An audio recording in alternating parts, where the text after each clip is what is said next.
Good evening. The October 10th meeting of the Evanston City Council will come to order. Would the clerk please take the roll?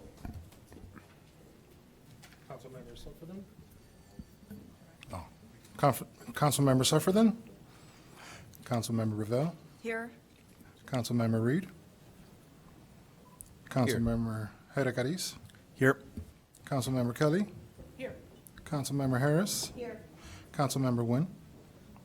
Councilmember Nuzma? Here. And Councilmember Burns. Here.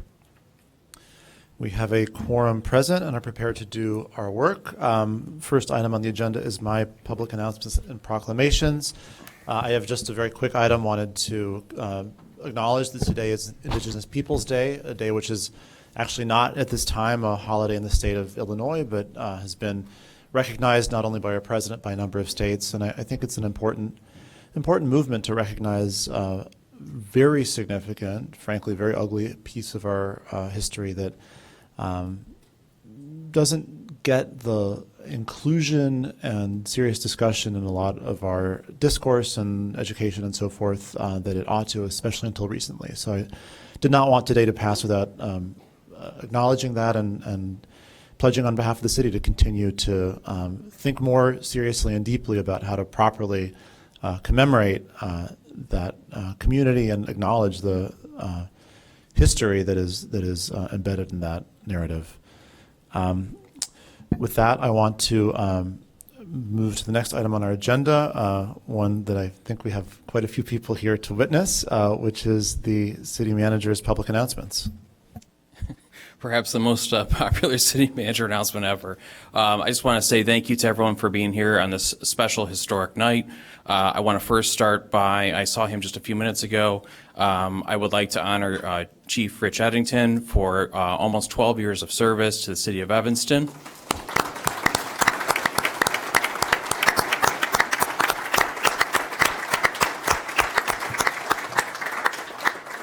Chief Eddington has been an outstanding police chief and a tremendous leader in this community, and we are deeply grateful for his service. With that, I would like to share a few thoughts about Shania Stewart. It's a tremendous honor, a privilege. I'm excited and have tremendous pride in introducing Shania Stewart as the next chief of police for Evanston. She brings over 15 years of police leadership to our community. She is an Evanston native. She is a graduate of ETHS and just frankly an outstanding person. She will be an outstanding police chief, and she is also she'll be the first permanent female chief of police for Evanston.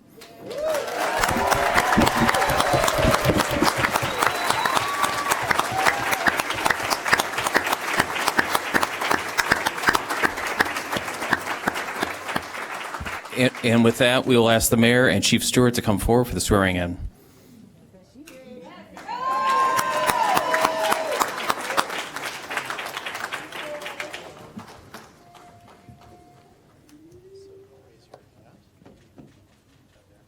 Let me hold it for you, Mayor.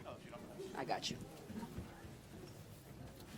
I, Shania Stewart, I, Shania Stewart, having been appointed to the position of Chief of Police in the city of Evanston, in the city of Evanston, in the county of Cook, aforesaid, and the county of Cook, offset Ed, do solemnly affirm that I will support the Constitution of the United States that I will support the Constitution of the United States and the Constitution of the State of Illinois, and the Constitution of the State of Illinois, the rules, regulations, and ordinances of the city of Evanston, the rules, regulations, ordinances of the city of Evanston, and that I will faithfully discharge the duties of Chief of Police and I will faithfully discharge the duties of Chief of Police of the city of Evanston of the city of Evanston to the best of my ability. to the best of my ability. Congratulations, Chief.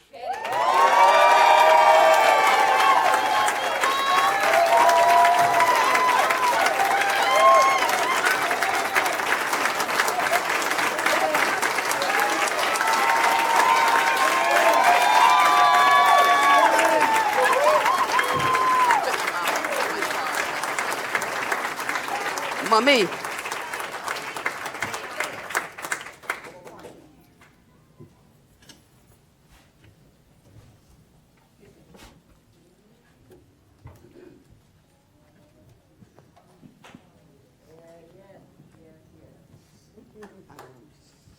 proud of you. I know, Mama.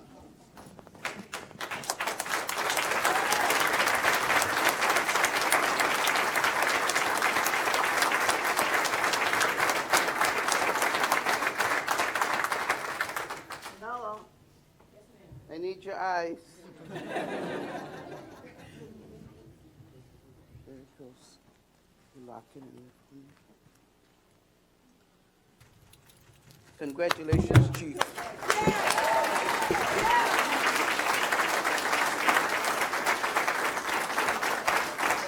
okay.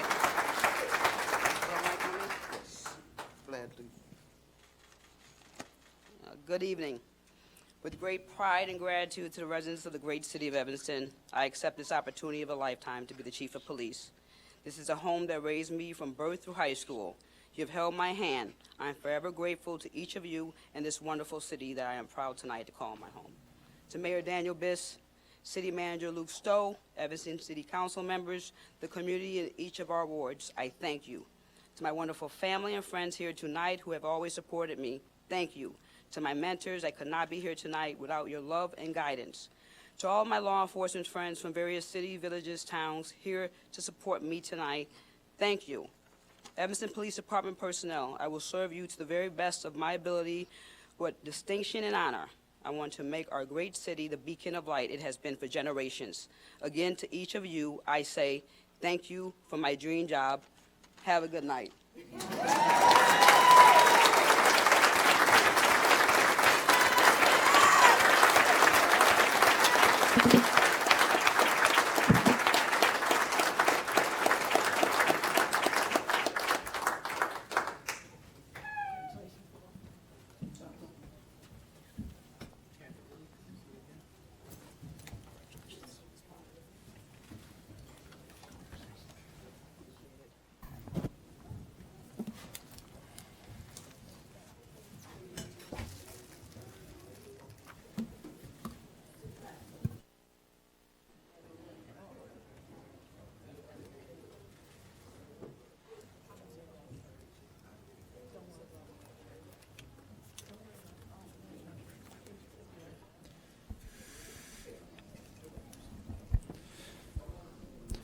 Councilmember Reed. I just want to congratulate Ms. Stewart on the new position. If the number of people here is any indication of how good of a decision this was, I think this is. There are more people here than when all 10 of us were sworn in. So this might be the best decision the city made in a long time.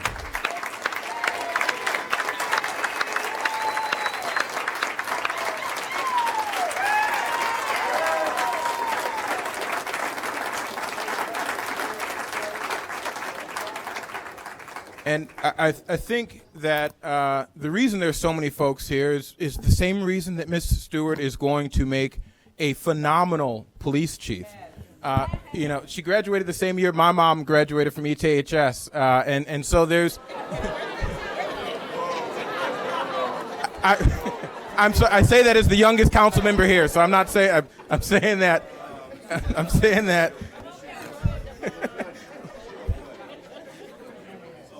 I say that to say that she has deep ties to this community, very deep ties to this community.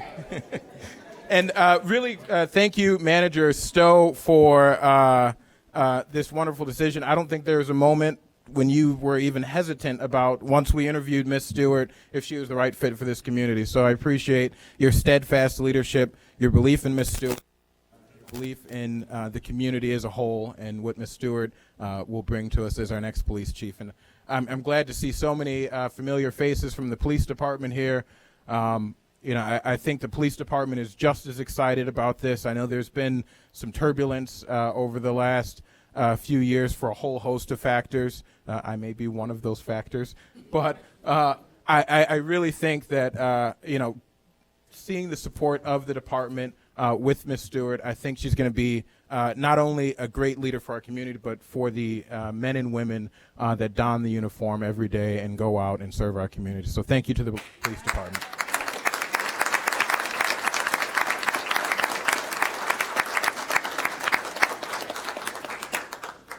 And that's it. Thank you very much. Councilmember Harris. So I think Devon misspoke. I think I only counted about 4 more people from when I was appointed. No, I'm just kidding. Great turnout. We are appreciative of the service that we are about to receive. As Councilmember Reed said, this shows that the community is behind it, but I also encourage the community to stay behind it. This is not just her job. It is all of our job to serve Evanston well, so I look forward to having that partnership. Thank you. Just want to add my voice quickly to the chorus of thank yous. First of all, to thank Chief Eddington for stepping back into service and away from grandparenthood in a time that the city and the police department were really in need. I want to thank Luke Stowe for making what I think was an absolutely great decision. It is a ton of people in this building tonight, which we don't see all the time, and we even more rarely see in celebration and in pride and in unity. And so I think it's an indication of the decision. And I think this is exciting for so many people because Chief Stewart is really a complete package. Someone who is excellent, skilled, experienced, knowledgeable law enforcement professional who also knows the city of Evanston so well that we didn't have to sacrifice either professionalism or skill or experience or knowledge of Evanston and deep roots here. And we're really fortunate. We're really lucky, and I know that we're going to do great things together. And I want to thank the members of the police department not only for showing up tonight and for embracing this new and I think exciting period for the department, but just for all your professionalism. These have been complicated years in the law enforcement profession and complicated years in the Evanston Police Department, and y'all have been working diligently and professionally and keeping us safe throughout that time. So I just want to say thank you to all of you for all that you do every day, and congratulations for what I think is going to be a really, really exciting era for this community and for this department. Thank you once again to everybody.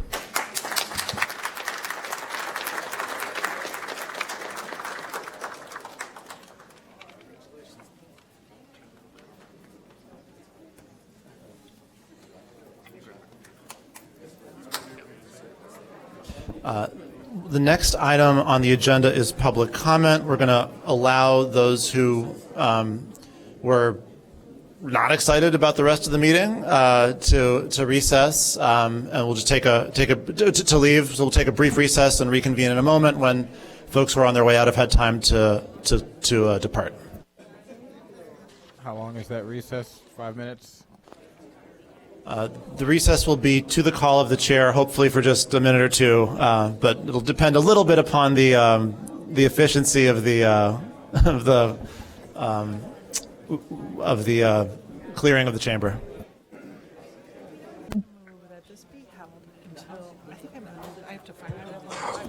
Good evening. I'm gonna unmute this. The City Council shall come back to order. The next item on our agenda is communications from the City Clerk.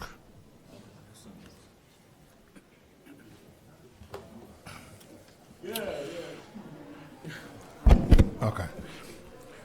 The city clerk is at a training this week and wishes she could be here to swear in our new police chief. She sends her congratulations to Chief Stewart. As a reminder, online voter registration ends October 23rd. November 3rd is the last day to request a mail-in ballot.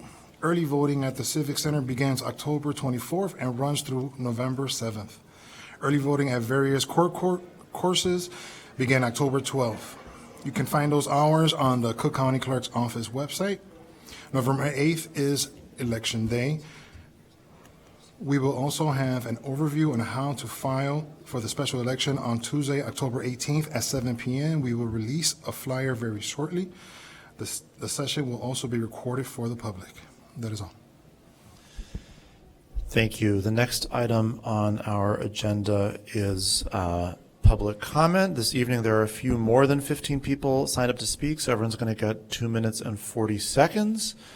We'll begin, as always, with those who signed up in person and want to speak in person, beginning with Sari Caddison-Shapiro.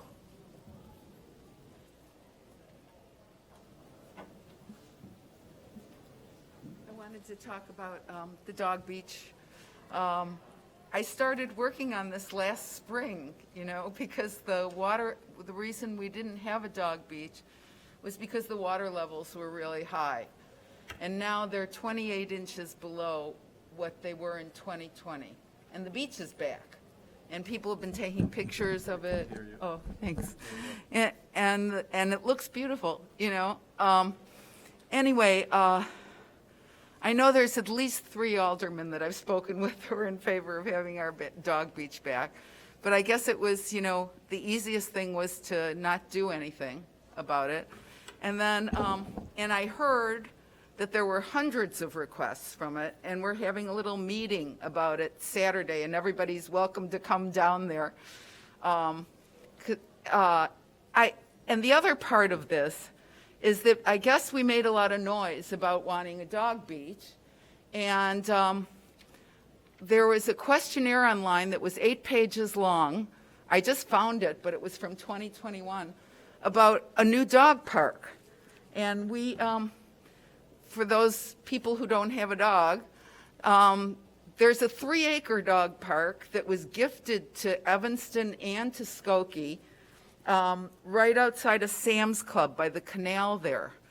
I'm really surprised to look at the maps of Evanston and see that that side of the canal is just not counted as Evanston, south of Main Street. They even have the canal ending at Main Street, which kind of reminded me of a hurricane map I saw once that was altered by a Sharpie, because the canal goes on and on after that. Anyway, so I guess Evanston didn't really want to take care of it, and the people who proposed a dog park instead of opening our dog beach had an 8-page, questionnaire about which park we could choose. And I really felt like they didn't know we already had a dog park.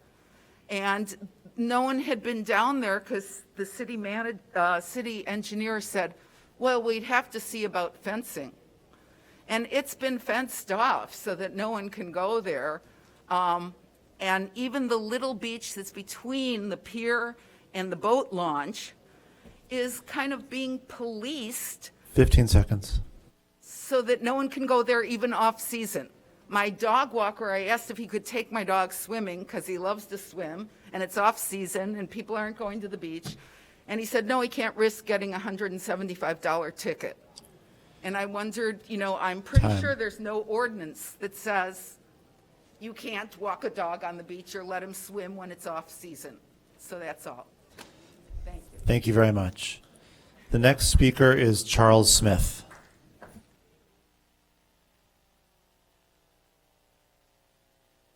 Hello, good evening, Mayor Bliss, City Manager Stowe, City Council. Thank you for the opportunity to address you this evening.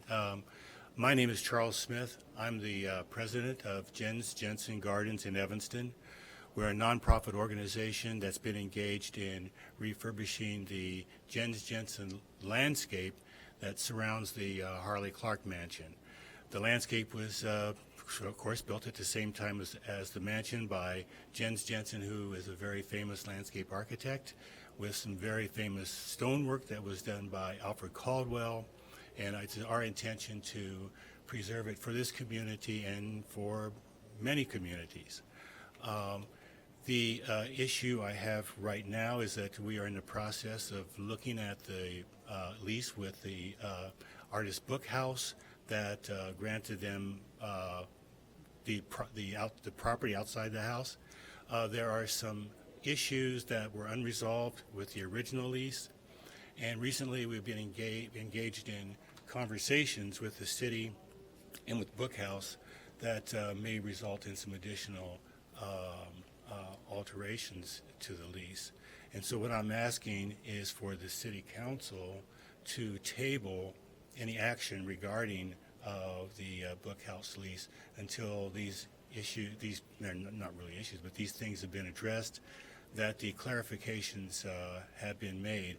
I think, first of all, I wholeheartedly support Artist Book House, and I hope they're a phenomenal success.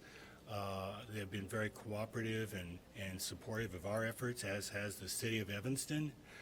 We have been blessed with a lot of very generous donations from community members and a lot of support in the form of volunteers working on the site. And these are all City of Evanston people who are very concerned about maintaining the future of that site as the Jensen Gardens. So again, my request is that we continue to have some conversations and work out some details and go back to the lease when those things have been done. So, thank you. Thank you very much. The next speaker is Mike Vasilko.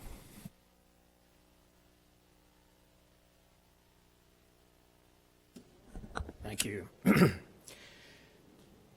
So the new proposed budget just hit the internet, over $400 million, and proposed tax increases to go with it. For a city our size, this is ridiculous, it's reckless, and it is, to me, offensive. Spending continues to go unchecked. It's easier to spend and tax than it is to be frugal and cost conscious. It's very disappointing. Taxpayers today are being asked to pay $1.5 million to settle a lawsuit that never should have happened. We're being asked to, you're just going ahead, you're pushing forward on the animal shelter A12 that no member of council or the public has seen the design of. We don't know what it looks like, what the plan is, and no one really knows what it's going to cost. There's a budget, but we know how budgets in Evanston go. It'll be twice that before it's all said and done.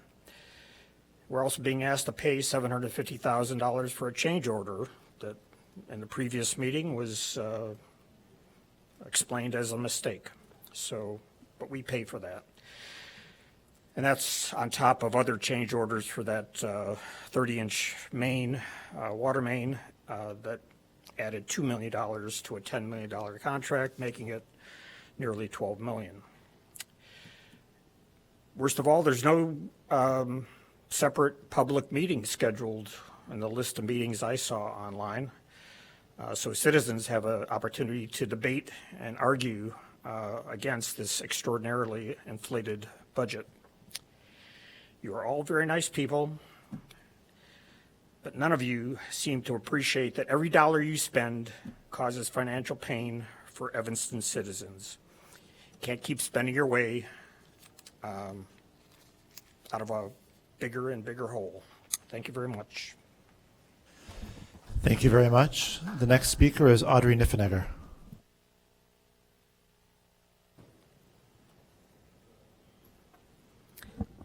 Good evening, Mayor Biss and council members. I'm the president of the aforementioned Artist Book House, and one of the items you have on your agenda tonight, A15, is a revision of our lease that changes our fundraising benchmarks and the phases of construction for the renovation of the house.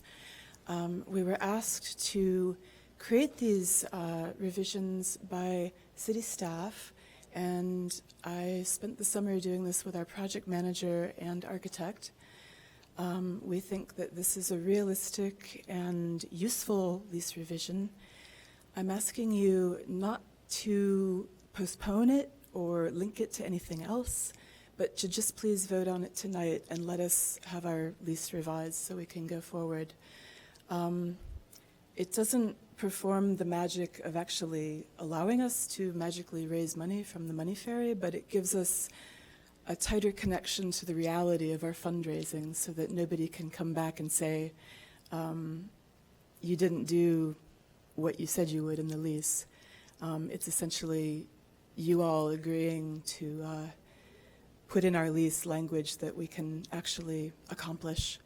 And if you can do that for us tonight, I would be extremely appreciative. Thank you. Thank you very much. The next speaker is Vicky Basenko.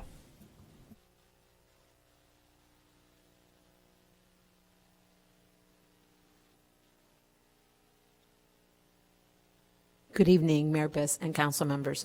My name is Vicki Pasenko, and I'm the Executive Director of the Evanston Animal Shelter. Your vote tonight in support of Resolution 107-R-22 allows us to start to move the animals out of the current facility so that it will be vacant in time for demolition. The cats will be moved to a rented space at 535 Custer, and the dogs will go to the recycling center. We've been looking for appropriate housing for the animals for several months, and we are fortunate that the pieces have fallen into place just in time for us to use these two facilities. Please remember these two important things. Number one, the current building is dying. I've been in front of you many times, and we've talked about that. It is beyond its useful life, and it has a myriad of problems that cannot be corrected. And number two, the Cook County grant gives us $2 million. That agreement requires the new building to be completed by November of 2023. That schedule is already very, very tight, and any hiccups in the process could put that date in jeopardy. This is a very exciting time for the animals of the city of Evanston and for the people who love those animals. So I'm really proud to be able to be here tonight. Thank you so much. Thank you very much. The next speaker is Mary Rosinski.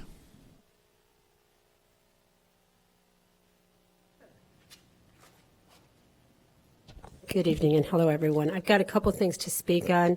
One is the dog beach. If you've been down there, it's as big, as good as it ever was. It does need some work. I'd love to see the city be a city of yes and help all these people who have dogs. I don't happen to have a dog, but I know that for people who have dogs, it's like, well, my kids, and I have 5 kids, and I would want them to be able to go to the beach. You've seen pictures. You can go on Lakeshore, Evanston Lake Park Alliance. You can see the dogs running there, and they shouldn't be threatened to get a $175 ticket. So I'm asking you, just say yes. And I swear to God, you could get someone like Charles Smith, who you just heard, give him a backhoe, let him have 7 people to work with him. He will have that beach ready and up in less than 2 days. Second of all, the thing I wanted to talk about is the letter that Emily Guthrie couldn't be here, but and this regards our budget, because our budget is getting out of control. And we need to curb our spending, and we need to be responsible. And so she says, it appears the staff is deferring maintenance on most, if not all, of its properties. The boilers at Noyes Cultural Center need to be replaced. There is not time to put out a work bid on that. The service center needs approximately $40 million, according to staff. Staff is saying that animal shelter needs to be replaced. And then drive on any city street and look at the Talmadge streetlights. They are rusting in place. And the list goes on. In a meeting with staff on September 2nd of this year, I asked for a record of all the maintenance on the city buildings, and I was told that it was only available after 2014. So the city records were lost for the programs that those records were replaced. I'm not sure. But what the point is that we need these maintenance records. I mean, my husband was in property management for 25 years. He would have been fired if he couldn't produce a 5-year projection and everything that goes with it. So we need to be really fiscally responsible. And then the $23 million work over 5 years on the Civic Center. We don't need new windows at $3 million. If they need to be fixed, like any responsible homeowner, let's fix them. And then you put in a new boiler, and you spend $5 million a year, and you make this place the center of our city activity. Okay, that's one thing. The last thing, I know I don't have much time, and it's regarding the animal shelter. I do believe that we need a new animal shelter. I just don't think, again, we're being fiscally responsible. Pause. Just so you know, 30,000 square feet renovation. They just moved in. They have 90 surgical rooms. They have welcoming rooms. They have 2 stories. They renovated their building. Just because something is old does not mean you don't work with it. The majority of our houses here are. So this costs, the people in Pause raised $9 million, built a $30,000 square foot, and I'm going to hand you all these, but before you just recklessly spend money on an animal shelter, let's get the right animal shelter for the right price. Thank you very much. The next speaker is Peggy Wrights. Good evening. I'm just going to quickly and enthusiastically add my support for the dog beach. We moved to Hinman Avenue just because you can literally see the dog beach from our house. I have 2 giant water dogs who are just dying to go there, and it's an untapped resource. But the other thing I hope you also think about is that back when we did move here 9 years ago, some of the people I met at that dog beach continue to be some of my best friends. It's a community gathering place. It's not just a dog beach. So I hope you kind of realize that it's pure Evanston. It really is what Evanston is supposedly all about in community. So it's not just selected for people that have the dogs. I also am just going to add, and I'm assuming you're already contemplating, I know one reason you've talked about is somebody has to be checking passes to be going in. I encourage you to look at, like Winnetka has the fob system, and that's also what we have at the Evanston Skokie has the key card. I'm sure it's obviously more expensive to install, but overall it would replace those kids, and the kids aren't always even there checking passes anyway, just if you really want to know. So if you want a more efficient system, I think that would be the way to go. But I just enthusiastically asking you to please, please, please reopen our dog beach. Thank you. Thank you very much. The next speaker is Tina Payton.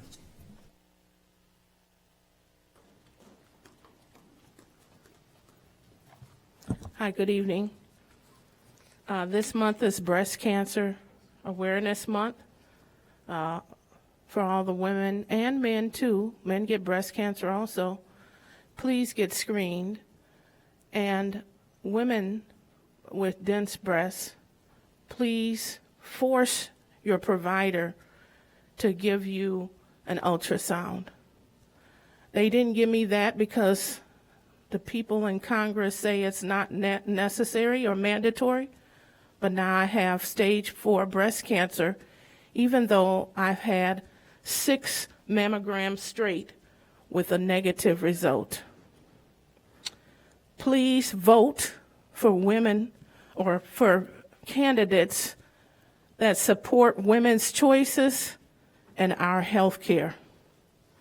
Also, I would like to say congratulations to Chief Stewart. Her grandfather would be very proud when we would go on vacation all the time. He would always talk about her and her sister being on the police force. Also, I would like to talk about SP1 and help for refugees. We need help right here in Evanston for our Evanston residents. It looks like you care more about the animals than you do about the people. I have gone and spoken at several committees, Housing and Community Development, the 4th Ward meeting last week, and several other meetings in the last month. And I said there's a homeless man at Emerson Ridge and Green Bay sitting under the tracks. I called today to tell them at Connections. No one answered the phone. Then I called 311. They said, we don't know what to do. And they gave me Interface number. Interface, they said, well, we're about to close at 11 a.m. in the morning, and we can't help him either. And he needs a caseworker. How do you have a caseworker on the street? I then went, after a funeral today, went straight to Connections. And she said, we can't help him either. Why don't you give him this card? That's a disgrace that you sitting up here talking about cats and dogs in a new house, but you won't accept a homeless man under the viaduct. Get your priorities straight here. This is a disgrace. And the people that were in the condemned housing in the 8th Ward, and they don't have a place to stay, something is wrong with you. Something is wrong. You don't care about homeless. You care about big pockets. These agencies get millions of dollars a year, and nobody's placing the real homeless people. And then me, as a provider, you slap me in the face. You don't give me my money that I'm owed, but you pretend like you care. A lie is a lie. Thank you very much. The next speaker is Carlos Sutton.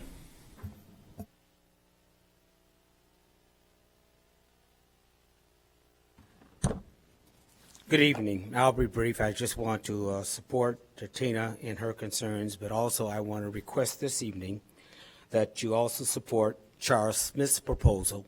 The building there is under really neglect, and the beach there needs to have all the support that the city can. Since you denied the community the opportunity to have Harley Clark, I think you should support the person now who has the lease and give her all the support and Charles Smith that they need.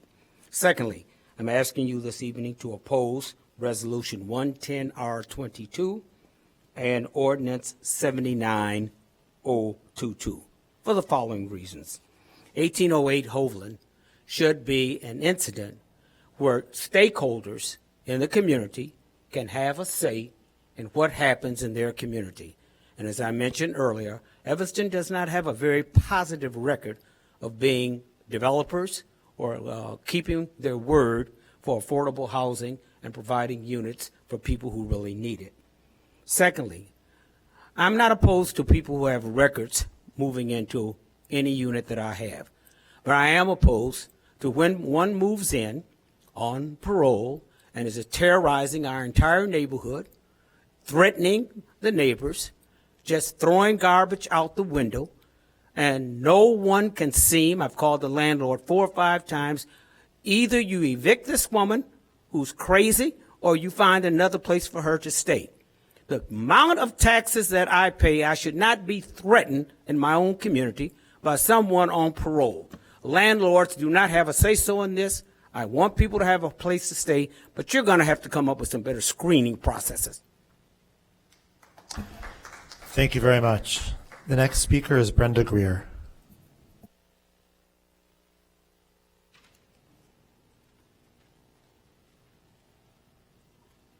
Good evening, council members. My name's Brenda Greer, and I've lived here in Evanston all my life, except for 4 years leaving at a young age. I'm residing now at Emerson Square, Evanston Live, one of the units, and I've been very happy living there. But in the last 2-3 months, there's been a maintenance problem. I've gone without a stove now for almost a month, and I've been told that it would be repaired or replaced, and I'm getting the runaround. I've also had 2 lockouts. One last Friday night, I sat in my car from 7:02 till about 10:02, and finally my son did get the door open for me. We have this new locking system. I stick the key in my unit and in the door, and the light turns green, and I enter. It did nothing, and I couldn't enter. So this Friday, I also, during the day, had the same problem. Maintenance did come out, and they supposedly replaced it. So we'll see what happened with that. So I am going to file a complaint tomorrow with Property Standards Compliance and in regards to the stove, because it has not been fixed. And I'm going to discuss after this meeting tonight with my alderman some other issues, because this should not be happening. I will be there 4 years, going on January, and I have never been late paying my rent, nor have I missed paying rent. So this is no way for a tenant to be treated, and there should be someone in the Evanston area. The lockout, I set in my car because there's no one living in the Evanston area. They're far south side and west side that could have come and opened my door. So the female that works there was going to come, but my son did get the door open for me. He's not employed by Emerson Square, and I should not be trying to find someone to do their maintenance, and I should not be begging for a stove. I was told to use the stove and just not use the one eye that's not working. The igniter is continuously clicking. Why would I use a stove and jeopardize my life and the rest of the tenants that's living around me? Thank you. Thank you very much. That concludes the list of people who signed up in person to speak in person. So now we move on to those who signed up online to speak in person, beginning with Mike Myers.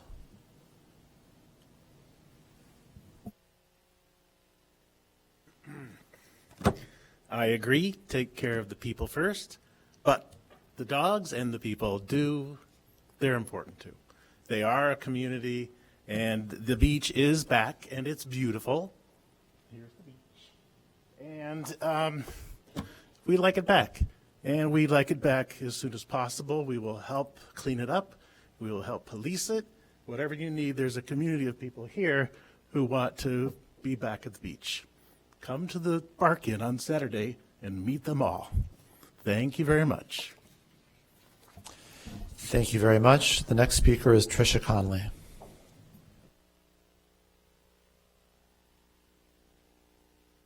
Good evening. Tricia Conley, 2nd Ward. I have a list here, so take note. First of all, a big welcome to Chief Stewart. So many of us are so excited to have her here and have an Evanstonian being part of our city in an upper management position. This is great, and we look so forward to working with her. Additionally, Dog Beach, yes. In the memo, it was not real clear about having it be ADA compliant. Let's make sure that's a part of this. That can be done. We can make that happen.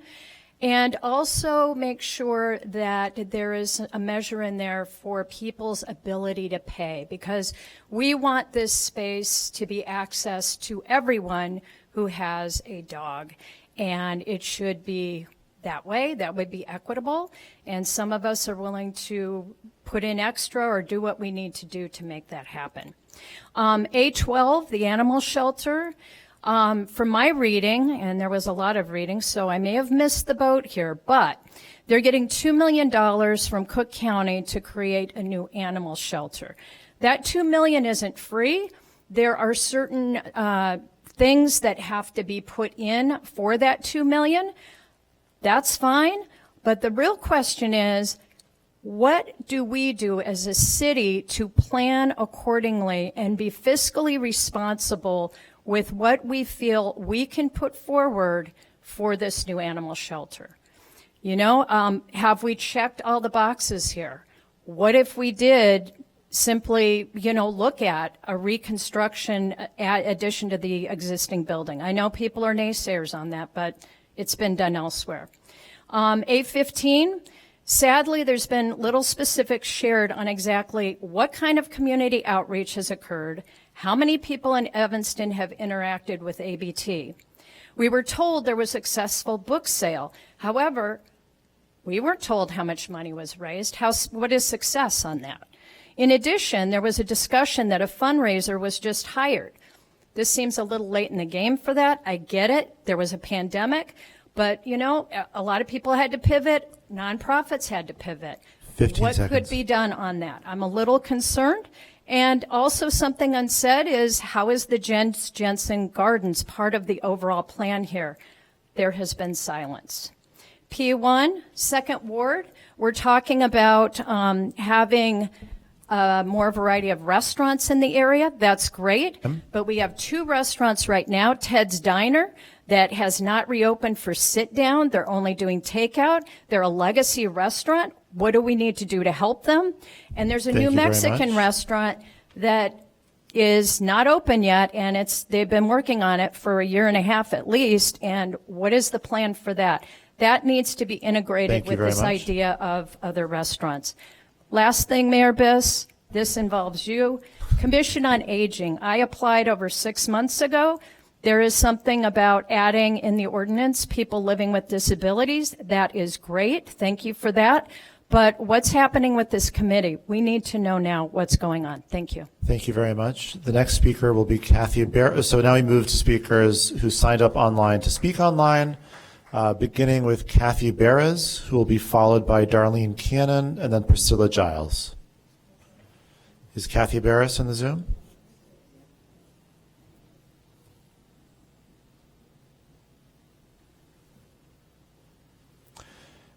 Are you able to unmute yourself? I don't see her on the screen, Mayor Biss. No, she's in there, but muted. So we'll move ahead and perhaps loop back if her tech problems get addressed. So we'll then. Beginning with Kathy Barrett, who will be followed by Darlene Cannon and then Priscilla Giles. Is Kathy Barrett in the Zoom? Yes, I am. Can you hear me? Yes, go ahead. Hi, everyone. And Thank you. You're going to want to turn off Yeah, the I'm YouTube unmuted. in the background if you're watching YouTube. I don't see her on the screen. Mayor Biss. No, she's in there, but muted. So we'll move ahead and perhaps loop back if her tech problems get addressed. So If you can hear me now and it's not delayed, you're going to want to turn off the YouTube in the background. Is Kathy Barris in the Zoom? Yes, I'm here. Am I unmuted? Can you hear me? Turn off your TV. Go ahead. Okay. Good evening, everybody. Hi, everyone, and thank you. You're going to want to turn off Yeah, I'm the YouTube unmuted. in the background if you're Turn up what? watching I YouTube. don't see her on the screen. Mayor Biss. No, she's in there, but muted. So Turn off Steve. Oh, wait. Start going. Hi. Thank you for letting us speak tonight. I'm here in favor of the dog beach as well. And when I sit in this meeting and hear all the other issues that our city is facing, I can understand that our dog beach might seem unimportant, but I'm here in support of it. It's important for more than just the dogs. It is, as others have said, very important for the people. I came to Evanston 8 years ago with a new puppy. It's the place where I met lots of new people and friends, some of whom I'm seeing in the meeting tonight. And I also remember people watching the dogs. They would be watching the dogs playing on the beach. It was just a really fun thing. Our dogs need exercise. They can't really get the same exercise at the dog park in the summertime. It's way too hot. Some of us are paying a lot of money to take our dogs to neighboring dog beaches. It shouldn't be this way. I want to be in Evanston with my dog, not somewhere else. I'm here to live with the people here, not other places to play with the people here. It will take very little to bring the dog beach back. I think you've heard a lot of people say they might be willing to help out. I believe that's true. I'm in favor of a fob system. I've seen it work at other dog parks and beaches, and it connects dogs to their vaccination records so that you know the dogs who are coming are healthy. And I'm just thankful that you put it on the agenda tonight, and thankful that you're advancing the discussion. And we look forward to having the dog beach come back. Thank you. Thank you very much. The next speaker is Darlene Cannon, who will be followed by Priscilla Giles and then Betty Esther. All right. Thank you. Darlene Cannon, Second Ward. Congratulations and welcome home to our new police chief, Shanita Stewart. In regards to rules agenda item brought forward by Mayor Biss, which is a resolution that will require a council member to get 2 co-sponsors before the proposal, they make a referral on another committee or to city council. We need a balance between proposals. We have numerous proposals that staff put through that has no council input or support. So why would the mayor be attempting to suppress ideas from council members? While I'm sure we all want council members to work together and to support each other's ideas, I believe firmly in giving creative ideas every chance at being heard. In regards to the budget, in the upcoming year, with inflation rapidly increasing, we need to tighten our belts financially, and decisions need to be considered and based on need. We should try to look at ways to save money and not burden taxpayers by raising taxes. Raising taxes will further the exodus of Black and brown and low-income residents. As we can see, the demographics in Evanston are rapidly changing. Also, when we consider capital spending projects that require bonding, we must remember that interest rates will be doubled. Due to the increase in gas prices, families will struggle heating their homes, and specifically low-income families.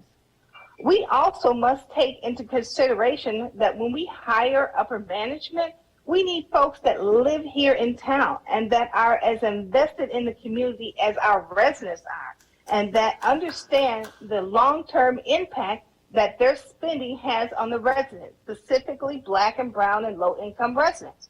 We need, and the last thing is we need a comprehensive youth program for our youth immediately. We need a solid program of outreach and crisis response and prevention. We can't wait to act until the next shooting occurs.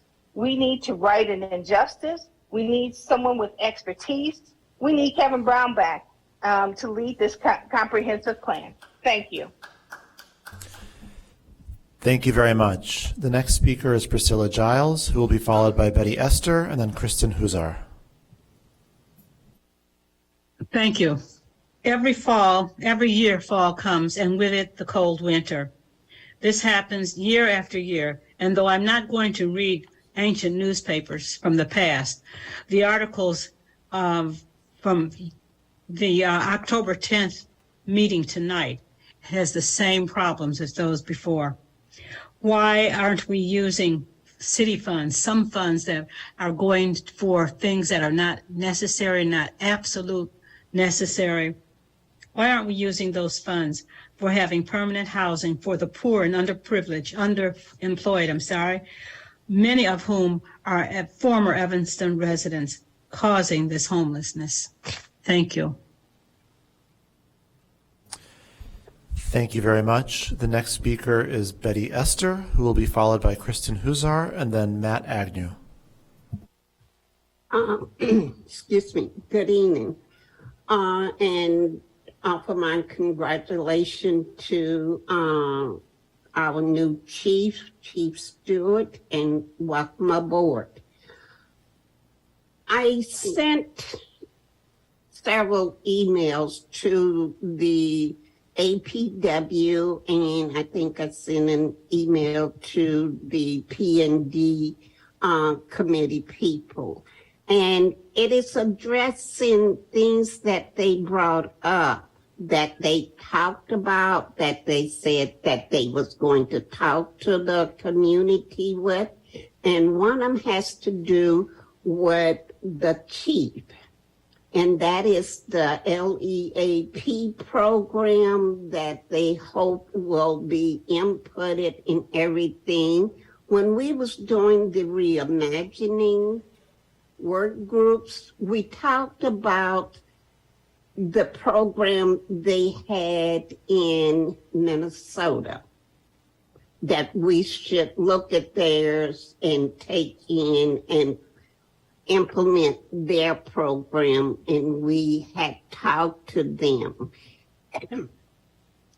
And then all of a sudden, we stopped having meetings. Then the next thing I hear, we're going to want to implement the LEAP program.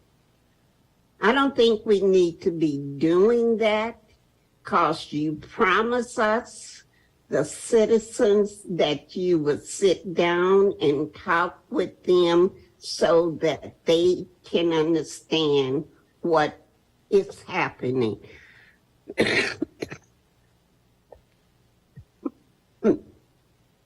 Excuse me.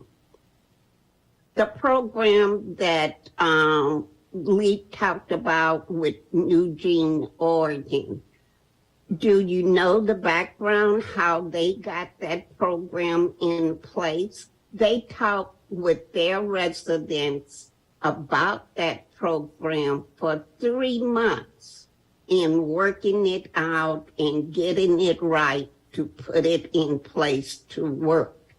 We just, hey, here it is, throw it out there, and you hope it works. That is why so many programs that have came forth in Evanston has failed, because 15 seconds. You take the time to talk to the people in the community. Now you want to change something that the community had worked with for over 10 months in developing and talking about that plan. But you did not have the decency to send us a note to say, hey, we will be discussing that, and this will be coming up for further discussion. We need to be in that discussion before you bring it to the council. Time. So you need to do that. And you have things like, and I don't understand why, and I sent you an email near this, for you to explain why you want 2 extra people to council to give their support when you have a referral committee that you send things to do the referral. Why do Thank you very need much. extra people for that? We deserve an answer. Thank you. Thank you very much. The next speaker is Kristen Huzar, who will be followed by Matt Agnew and then Leslie Williams. Hi, everyone. I'm Kristen Huzar. I'm one of the leaders of the Hovland Court Block Club in the 5th Ward. I'm commenting in support of the purchase of the 1808 Hovland home. This property has been vacant for over 10 years, and not only has it been an eyesore, it's actually been dangerous. It has been vandalized. It's been a place to use illegal drugs. It's been a place for teenagers to break in and hang out. And then finally, it was the target of arson. Our neighbors called and wrote emails, and just dozens and dozens and dozens of emails over the years, starting with Robin Rue Simmons, and it just kept getting passed along until finally Bobby Burns decided to do something actually about it. We are absolutely thrilled. We are all united and super excited that this house is going to be purchased. And we are looking forward to welcoming some new neighbors on our block, before too long. We hope that it goes to a family that will become a part of the fabric of our block club and our community. And finally, I just wanted to comment, if I have another minute or two, about the help for the refugees. I am thrilled that we are a city that is setting aside money for this possibly, and that is, taking this into account. I am working with Afghan refugees right now. I've been working with several families this past year, and they enrich our community in so many ways, and we need money set aside for them. This is going to help our city grow. This is going to help the vibrancy of our community, and I'm really, really excited that this may pass. Thank you so much. Have a good evening. Thank you very much. The next speaker is Matt Agnew, who will be followed by Leslie Williams and then Doreen Price. Good evening, Mr. Mayor, members of City Council. My name is Matt Agnew. I am a graduate of Evanston Township High School. I'm here to talk about the reopening of the dog beach. I am strongly in favor of this. Being a dog owner myself, I would love to have the beach open for my dog to go and run around and play and meet other dogs. Just like what so many other people have said, nothing but good things about the dog beach. So I just encourage you to take into account what everybody said and please reopen our dog beach. Thank you and have a good night. Thank you very much. The next speaker is Leslie Williams, who will be followed by Doreen Price. Hello, City Council members and City Manager Luke Stowe and Mayor Biss. I would concur with Darlene, Tina, Tricia, Mary, and Priscilla's comments, and also am very happy to have our new police chief, Shanita Stewart. But the main thing I want to talk about is R1 Resolution 85 R22, amending City Council Rule 9.7. The hallmark of an open and responsive government is thoughtful consideration of new ideas, even those which are unpopular, controversial, or come from outside the mainstream. So I'm concerned about this potential rule change that it seems would throttle some of those outsider ideas. At the September Rules Committee meeting, Mayor Biss brought forth a resolution that would require a council member to get 2 co-sponsors before any proposal they make is referred on to another committee or to the City Council. If a proposal only has 1 sponsor, the Rules Committee may pass it along, but would no longer be expected to. The rationale is to ensure that the referred items have meaningful support before they consume a lot of staff and committee time. So why is this a problem, you might ask? If a proposal only has 1 council member in support, it's probably dead in the water anyway. Possibly, but killing such ideas before they get presented in committees or at council meetings means fewer residents will have a chance to hear about them. Proposals that get another hearing might attract more public support, enough for a council member to change their mind and give it a look. It's also quite possible that a resolution primarily affecting 1 ward may not immediately get the support of other council members if it's left to languish in rules. I have to say that we're a bit suspicious of government anxiety over saving time, which is often an excuse for undemocratic practices. Is the concern really efficiency, or is it not wanting to be bothered with pesky legislation you don't like? And why does this only apply to council members? After all, by this logic, shouldn't Mayor Biss need a co-sponsor to advance this new resolution? There is value in such a requirement for staff proposed resolutions to avoid bloated city council packets filled largely with staff proposals that council members may not even have a chance to read. I would support a resolution requiring staff proposals to have at least one council co-sponsor, but 2 strikes me as overkill. And I'd also like to know if the city has looked at best practices in other municipalities before pursuing this course. There needs to be a balance between reams of proposals with no council input or support and the stifling of ideas from a single council member who nonetheless represents 1/9 of the city population. 15 I seconds. certainly encourage council members to work collaboratively and support each other's ideas, but I believe in allowing outlier ideas every chance at a hearing. So I request that you table a vote on this, examine best practices, and consider amending it to include staff proposed resolutions. Thanks. Thank you very much. The final speaker will be Dorian Price.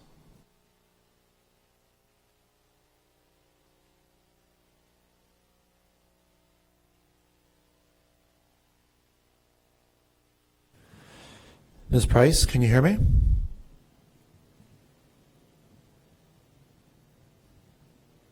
Sorry, I'm typing on it. I didn't. There you go. Okay. So I concur with what Leslie said and support her entirely. What she is trying to explain in a very clear way. The danger to democracy if we pursue a path that's going to exclude people, and especially the people who have the ideas that aren't necessarily heard. So what I'm going to read is something I found with regard to the reason to include outliers. I found a reference with regard to a writer who some people may know, Abdul Baha. And through the clash of differing opinions, the shining spark of truth is made known. When you talk about truth, you're talking about all aspects of truth, and that includes your truth inside.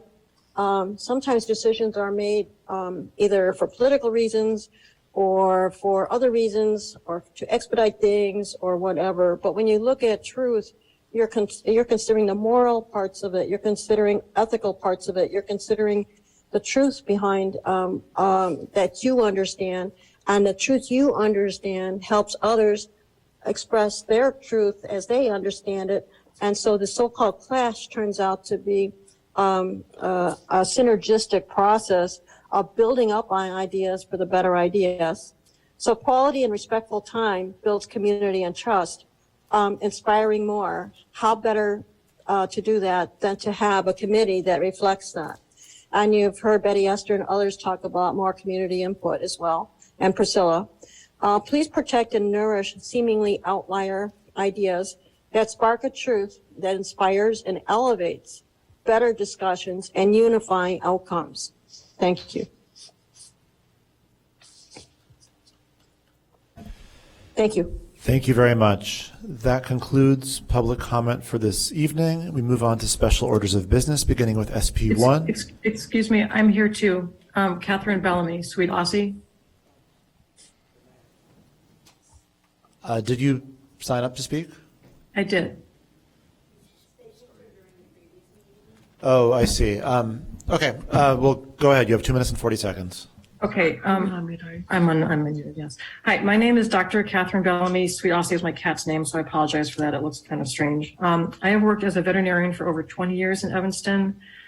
During this time, I've also volunteered my time at the Evanston Animal Shelter. I have spent a lot of time in the shelter volunteering medical care to the animals. It has always been a challenge, and I have two major concerns about the shelter. The first one is by and far safety. The building is heated by a large space heater. The heat in the building is in one of the rooms that houses the animals. It's positioned over their cages. When it turns on, you see large red coils burning.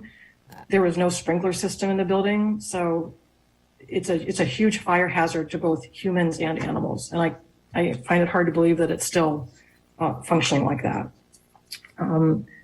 My second concern is the medical care there. The building is not set up to be able to handle people coming in and taking care of the animals. So there's cages there for the dogs. There are hazard cages for the cats that they added later.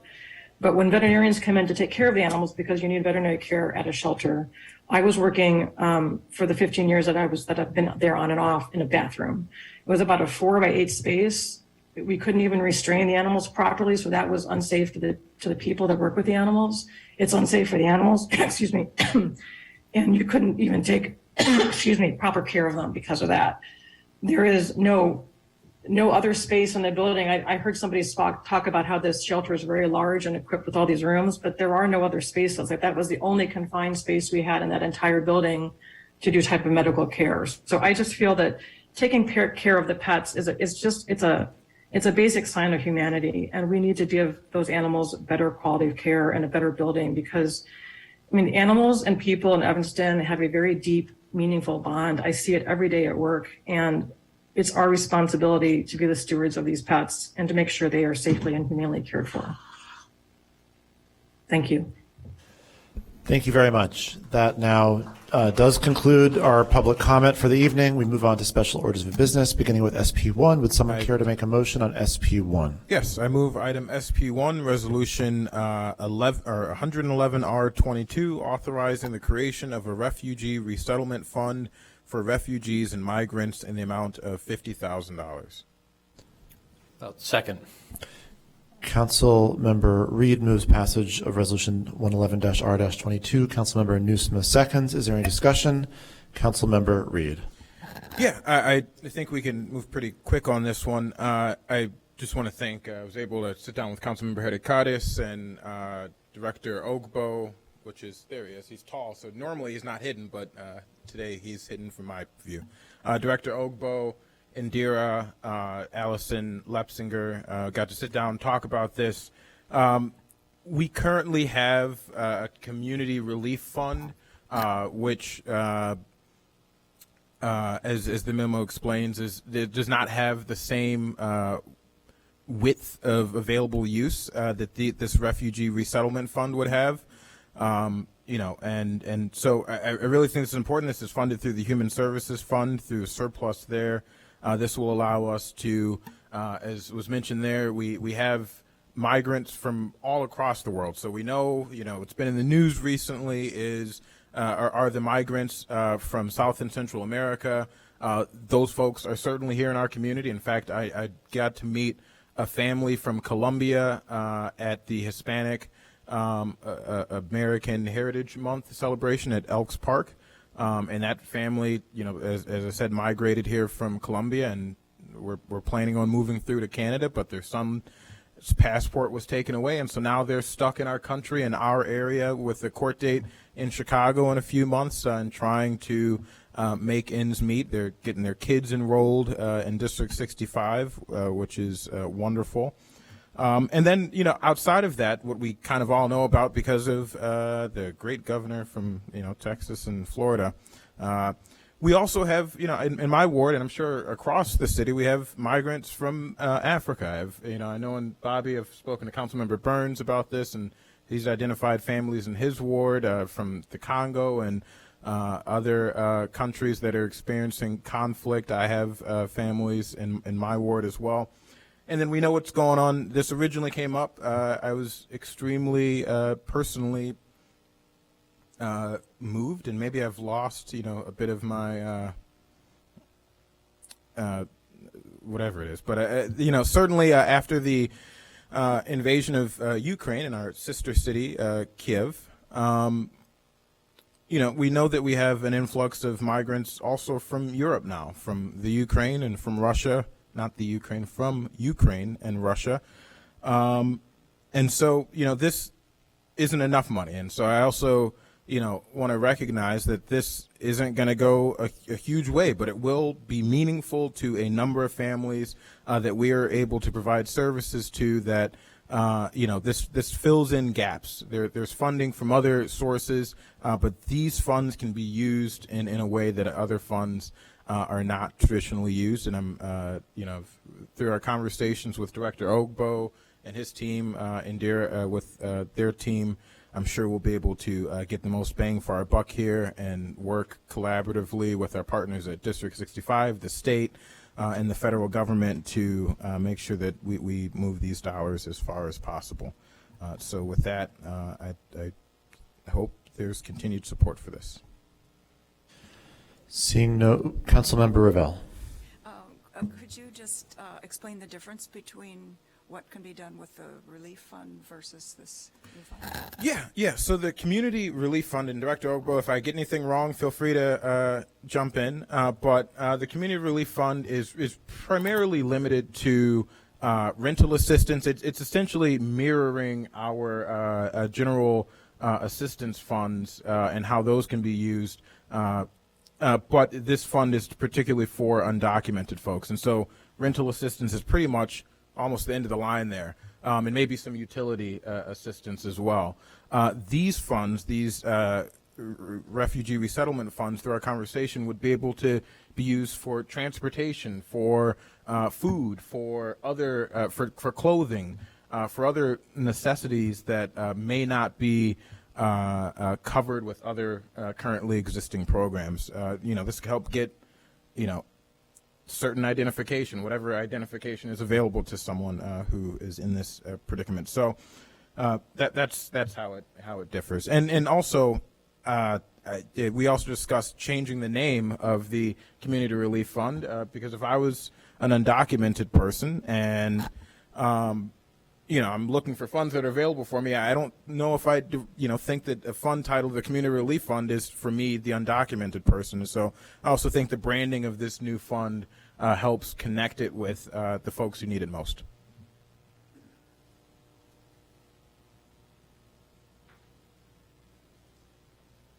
Councilmember Kelly. Thank you. So just, I'm a little bit confused. So we'd be changing then the name of the Community Relief Fund to the Refugee Relief Fund? No, the Community Relief Fund would still exist. I do think hopefully we can change the name of it to the Undocumented Resident Relief Fund or something along those lines, but this will be its own separate line item in the budget, which will be budgeted for $50,000 this year, and hopefully we'll keep doing that moving forward. Good day, members of the City Council. Ike Ogbo, Director, Health and Human Services Department. And as Councilmember Reed indicated, our Community Relief Fund can be confusing. People who see the way that it's labeled might not know that it is for undocumented residents. So we're still thinking about ways in which we can change the name to something that is more recognizable, so to speak, for undocumented residents. So the Refugee Fund is totally separate from the Community Relief Fund. So the Community Relief Fund was actually approved by City Council in 2020 because we had undocumented residents who couldn't access our general assistance programs because they are undocumented. They don't have social security numbers. So with the Community Relief Fund, they actually can have access into the programs, and we can provide assistance and resources for undocumented residents. So with the Refugee Fund, which is separate, it will cover a range of services that our current Community Relief Fund does not cover. There might be some legal services, some wellness programs, there are translations, interpretation services, job training that we can definitely use this Refugee Fund for. Thank you. So, so the undocumented, receiving services as an undocumented resident, we could not do that through, just so I'm clear, through the Community Relief Fund or through the General Assistance Fund? Those residents would not be eligible based on, just so I'm clear. Based on the guidelines. So the General Assistance Program is a state mandated program, and it has a set of guidelines. And because we have undocumented residents who are not of legal status or have social security numbers, they just cannot qualify for the General Assistance Program. And that's why we now have the Community Relief Program that does not require any social security numbers or of any legal status in order to access those funds. Okay, so the Community Relief Fund, undocumented residents can access that, but there's just the confusion because it's not recognizable by title. If I can jump in. So it's not just that it's, confusing, it's that that is one piece of it, but it is also that those funds are restricted in a way that these funds will not be restricted. Those funds, the funding for that came from ARPA, if I'm not mistaken. No, the money for community it comes from the general fund. So when it was created in 2020, it came from general funds at first, but that was converted. Now it comes out of the Human Services Fund. So these two accounts that will be created, the Refugee Fund and the Community Relief Fund, the Refugee Fund that will be created will come out of the Human Services Fund, the same way the Community Relief Fund is funded at this point. Okay, so I want to support this, and I think I will.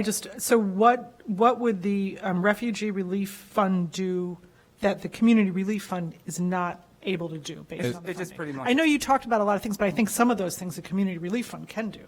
So I just want to specifically, what can the Community Relief Fund not do? Well, for right now, what the Community Relief Fund is doing is it's providing assistance for rent, assistance for utilities, and that's pretty much it.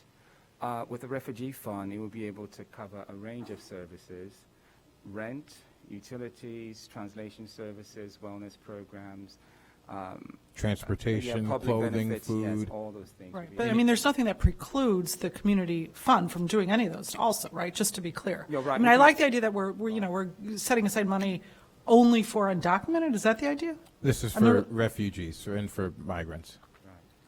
So all of these things, the Community Relief Fund that exists could just be bolstered and maybe make the name better. But there's no reason the Community Relief Fund couldn't do all these things also. No, we can actually expand it if that's the will of the council, where we extend those services on the one account. But what we decided not to do is to take away the Community Relief Fund and add it to the Refugee Fund and vice versa. So we want to keep both of them separate. But if, like I said, if the will of the council is to maybe combine the funding into one account where it encompasses these other programs, that was something that we can consider. But we just wanted to keep it separate. If I can jump in. So I would be happy to move the funds from the Community Relief Fund into the Refugee Fund, but not vice versa. Again, the Community Relief Fund, as it is, built today, is a very different. The needs of the refugee community, as we all know, just are very different than the needs of your average Evanstonian, even if they're struggling, or even your average undocumented person in our community. Specifically because of the fact that this is a person who's fleeing danger in their country and is starting at zero with no resources in our community. And I would love to see our general assistance fund be able to give folks money for food and for clothing and for all kinds of stuff. But what the general assistance does is it again fills in gaps. We have a SNAP program for folks who need food assistance. So there's food stamps for folks. We have medical care assistance for residents and citizens who are lacking those services. So there are other government programs from the federal or from the state level that fill in all of these gaps, but this refugee fund would fill in a gap that the federal government is not currently covering, that the state government and that the county isn't covering for this particular population that has an extreme amount of need. Okay. And I'm sorry to keep asking questions, but so undocumented, is that not going to, would that necessarily qualify or not? No, being undocumented is different than, I understand. That's why refugee. I thought that was part of this, because of incredibly particular needs being undocumented. And since our general assistance fund doesn't, I thought that this was also to be And that's what targeted. the Community Relief Fund captures, those undocumented folks. This is only for refugees. Only Okay, for- and what are our numbers like? Do we have any idea? So I don't really have the numbers of the refugees that we have in Evanston. I know that was a research that was done a number of years ago, pre-COVID, that we have an estimated number of refugees in Evanston in tune of 150. Most of them are in our schools, but I don't have a current definite number of refugees that we have in Evanston, but they do exist in our community.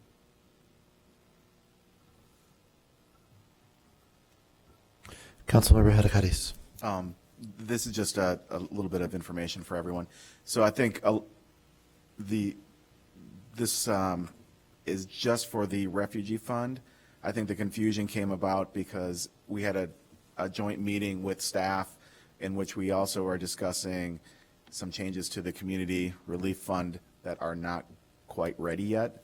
So there was a little bit of foreshadowing, but this is just strictly to create a separate refugee relief fund. And so kind of part of the decision around that was also to help us track the numbers to see who we're reaching, because I think one of the things we discussed in the meeting was that we have a lot of leftover money in the community relief fund because people are not accessing it. So there'll be more information to come. Thank you. Seeing no further discussion, will the clerk please take the roll? Councilmember Ravel? Aye. Councilmember Reed? Aye. Councilmember Hadakaris? Aye. Councilmember Kelly? Aye. Councilmember Harris? Aye. Councilmember Nusma? Aye. Councilmember Burns? Aye. With 7 voting in favor and none voting against, Resolution 111-R-22 is passed. This brings us to item SP2, which begins with some information from staff. I believe Mr. Stoneback will be presenting. Good evening, Mayor Biss, council members, and Manager Stowe. I just want to talk a little bit about the dog beach. Staff is seeking direction on 2 different items, what to do for the remainder of this fall, and then potentially what to do in 2023. So showing a picture up here, we went out one day and there was a really nice beach there, and the very next day this is what the beach looked like. And if you go to the next picture, some of our concerns are the wood pylons that are exposed here now. And if you go to one more picture, the day before you couldn't even see the wood pylons. So there is a danger with opening up the dog beach at this current time because it would be unregulated. We wouldn't check for vaccinations. We don't have staff. We don't have the double type of gate. We don't, if we open it up, it would be used at your own risk. We're kind of turning a blind eye to the Cook County ordinances that say all dogs have to be checked first and be licensed in good health and be vaccinated. And we don't have the control measures to allow access into a particular dog beach. So question 1 is does City Council want staff to turn a blind eye, leave the gate open, create some kind of a safe passageway down to the beachfront? If you look at your council packet, there's 3 photos there. The second photo shows the person and dog access. You can see that the walkway that was there was undermined. It's broken in 2. It's not safe.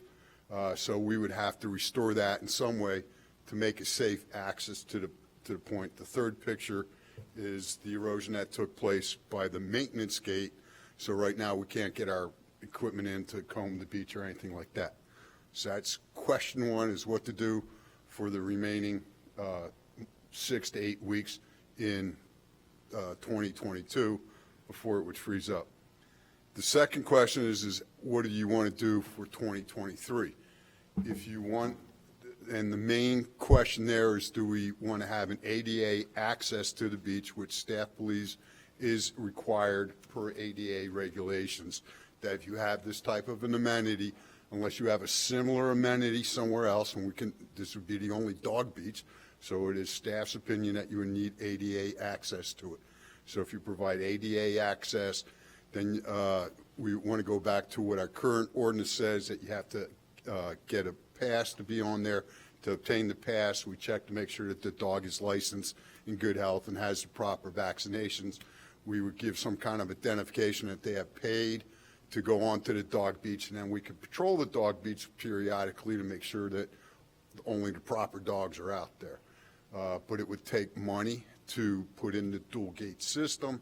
It would take money to provide the ADA ramp, and the first thing we need to do is hire a consultant in the very near future to do some soil borings to figure out how we would preliminary design an ADA ramp, come back, and then say, does the city council want to proceed further with this goal or not? So I understand that a lot of community members would like to have a dog beach. Staff is trying to understand the direction of the city council as to how they would like to proceed. And so those are my questions. Thank you. Councilmember Reed. Thank you. I'd be curious, I don't know if it's in the memo, but the Cook County law that was that's being cited, that it mandates that the city is responsible to check, it's like a show me your papers for your dog, law, that you have to see the dog's vaccination in order to allow someone to go on the beach. That's what the Cook County ordinance says? Yes, it does. And that responsibility is on the municipality. On whoever's controlling the park, yes. So, like, for example, the dog beach that's, not dog beach, the dog park that is between Evanston and Skokie. I've been there like once or twice. I don't take my dog to dog parks too often, but I've never seen like a gate attendant there. So is that a requirement at all, dog parks, that there be somebody checking papers? In Cook County, it is a requirement. I don't know how frequently they enforce it and come by and monitor it. Yeah, I've never seen any dog park. As a point of information, and as a frequent visitor to that dog park, in order to get into that dog park, you need a key card or a fob. There's a scanner. In order to get that card, you need to show the papers at the Skokie Park District. Okay. And I just wonder how Chicago, for example, is handling this with dog parks in Chicago, and if they're, requiring folks to show papers. And the reason I ask that is it leads me to think about James Park and the non-sledding hill that we have there, Mount Trashmore, that people are totally not allowed to sled on. And so I wonder if, similarly, if we can say, hey, this is a beach that dogs are, if we can make it a low priority for enforcement in the meantime as we are figuring all of this out, certainly put up signage similar to James Park that, if you're here at your own risk. I will maybe have taken my dog to this beach. And I do think there, the pylons and all that stuff is, dogs will go chewing at that, and that's maybe not the safest thing. And so we do want to improve the safety. But I do think as we are moving forward, I think the community really wants this. I think this is, the fact that the city has no dog park at all. And through this, we went through a process to try to find a location. Everybody wants a dog park, but the second the dog park is going to be in your neighborhood, it seems like folks are pretty upset about it. And so this seems like an ideal location because it has previously been the dog beach. So, I think we should try to move forward with this and look into how we can make this ADA accessible, similar to our other beaches. Can we use the blue mats that are placed out to create wheelchair accessibility? That part I can answer. The blue mats could be used, but you can't use them for the grade difference between when you're the top entering and the bottom. So that has to be something else. So the blue mats on the beach itself could be used. The question is how do you get from the higher level down to the beach? And that's the question that staff is asking how to proceed in the future. And what do you think, if it's and I'm familiar with this area, seemingly a fairly short ramp would be needed, just to get from one grade to the next grade and then put the blue mats. Are we talking, this is a multi-$100,000 ramp that would, cost to install a new ramp, or is this? To be ADA compliant, there's a maximum slope that you could have. And so it would be a fairly long ramp to make that 4 to 5 foot grade elevation difference. It wouldn't be straight down. That would not. Yeah. But do you think this is a very costly ramp? Is this something prohibitive? 200,000 or so is just a rough guess off the top of my head to you. And you're not going to want to just put it up there because even on the picture back, you can see that the water level is still coming up. And this was not a heavy storm, and the lake level is not high at this point in time. If you're going to spend $100,000, you could put something up, and it may not be there after the next winter. So again, we're just, we want to try to bring all the facts forward to the city council, that staff is willing to do whatever city council directs us to do. We're just seeking direction at this point in time. Thank you. That ends my comments. I just would support moving forward with this, and looking into hiring the consultant, getting a more, if possible, scientific. I appreciate these pictures, but it's kind of hard to fully grasp what's going on with two different angles and just two kind of anecdotal. These aren't really from different angles. That's on October 6th, and we were able to get down and onto the beach. On October 7th, we were not able to get down onto the beach. It's pretty much the same shot from where you walk out the pier to the boat ramp. That's where we were standing for both of these shots. So it's the same area, just one day after the other. When the winds are blowing the water into the west, this is what happened. It covered up the beach. It eroded sand away, because in this picture you can't see the wood pylon sticking up next to the rocks, but in this picture it's clear that you can see them. They were covered by sand the day before. The water comes in, washes away the sand. This is what you're left with. So it's somewhat of a safety hazard, and again, the erosion is still taking place, but staff will do whatever the city council directs us to do. We're just seeking direction. Thank you. Just to interject quickly, does this Cook County regulation preempt home rule? I believe that it does in regards to Dog Beach.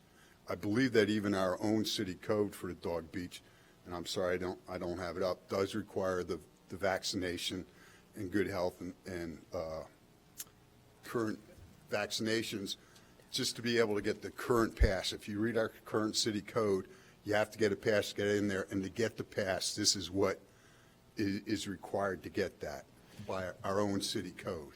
Right, but I mean, we can change our own city code, and the question is, are we obligated to keep that by Cook County? And I would think, Mr. Cummings.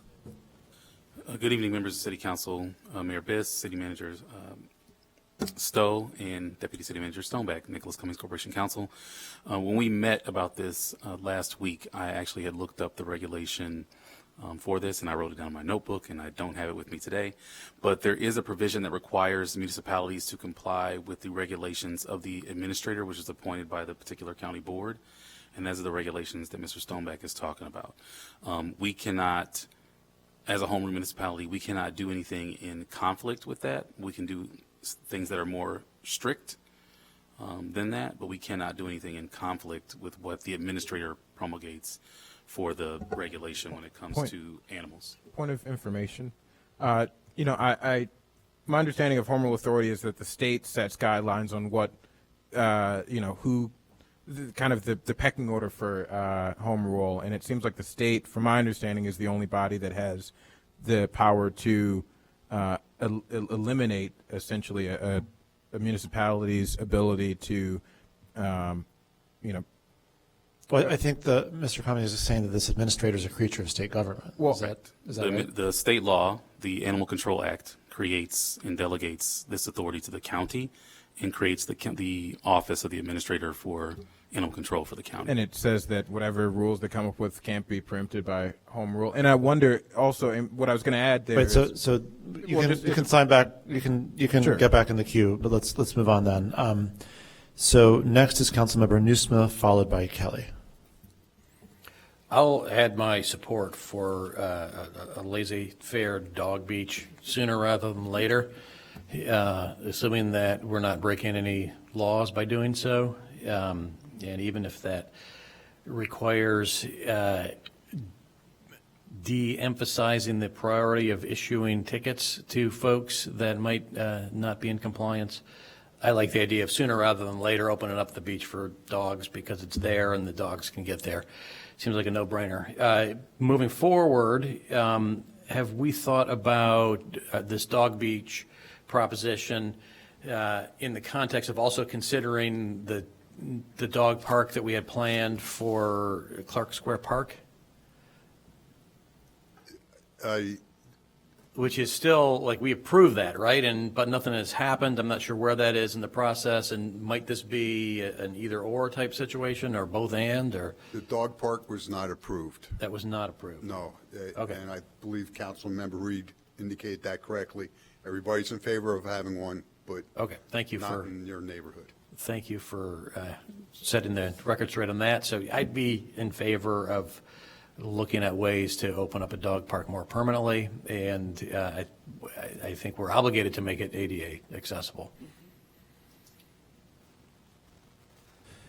Councilmember Kelly. Thank you. So I also support getting this beach open as soon as possible in a sort of laissez-faire way at your own risk. And that we can do. It's when we start selling the passes. That's when we have to, because Wilmette is open. People go there all the time, anytime, and I don't think they're breaking the law on off seasons without passes. So I say that we get this open for our residents. Our lakefront is our most coveted territory, and I know they feel very frustrated that they have not been able to. This is, and by the way, this is a beach for people. People have dogs. It's not like dogs go there alone. So, there's been this like, oh, it's for the dogs. No, it's for people who have dogs. So let's get it open. Please, do we really, no consultants. I mean, this beach has been around forever. My family went there with dogs. I mean, I just don't see to open this stretch of land that we should have to hire a consultant. We have plenty of community members who are willing to help out, pitch in. It's a ramp. We need a ramp potentially. I don't even know if do we need a ramp if we're doing it at your own? If we have another currently, I mean, I want to make it ADA accessible, but I'm thinking for the immediate, to get it opened as soon as possible.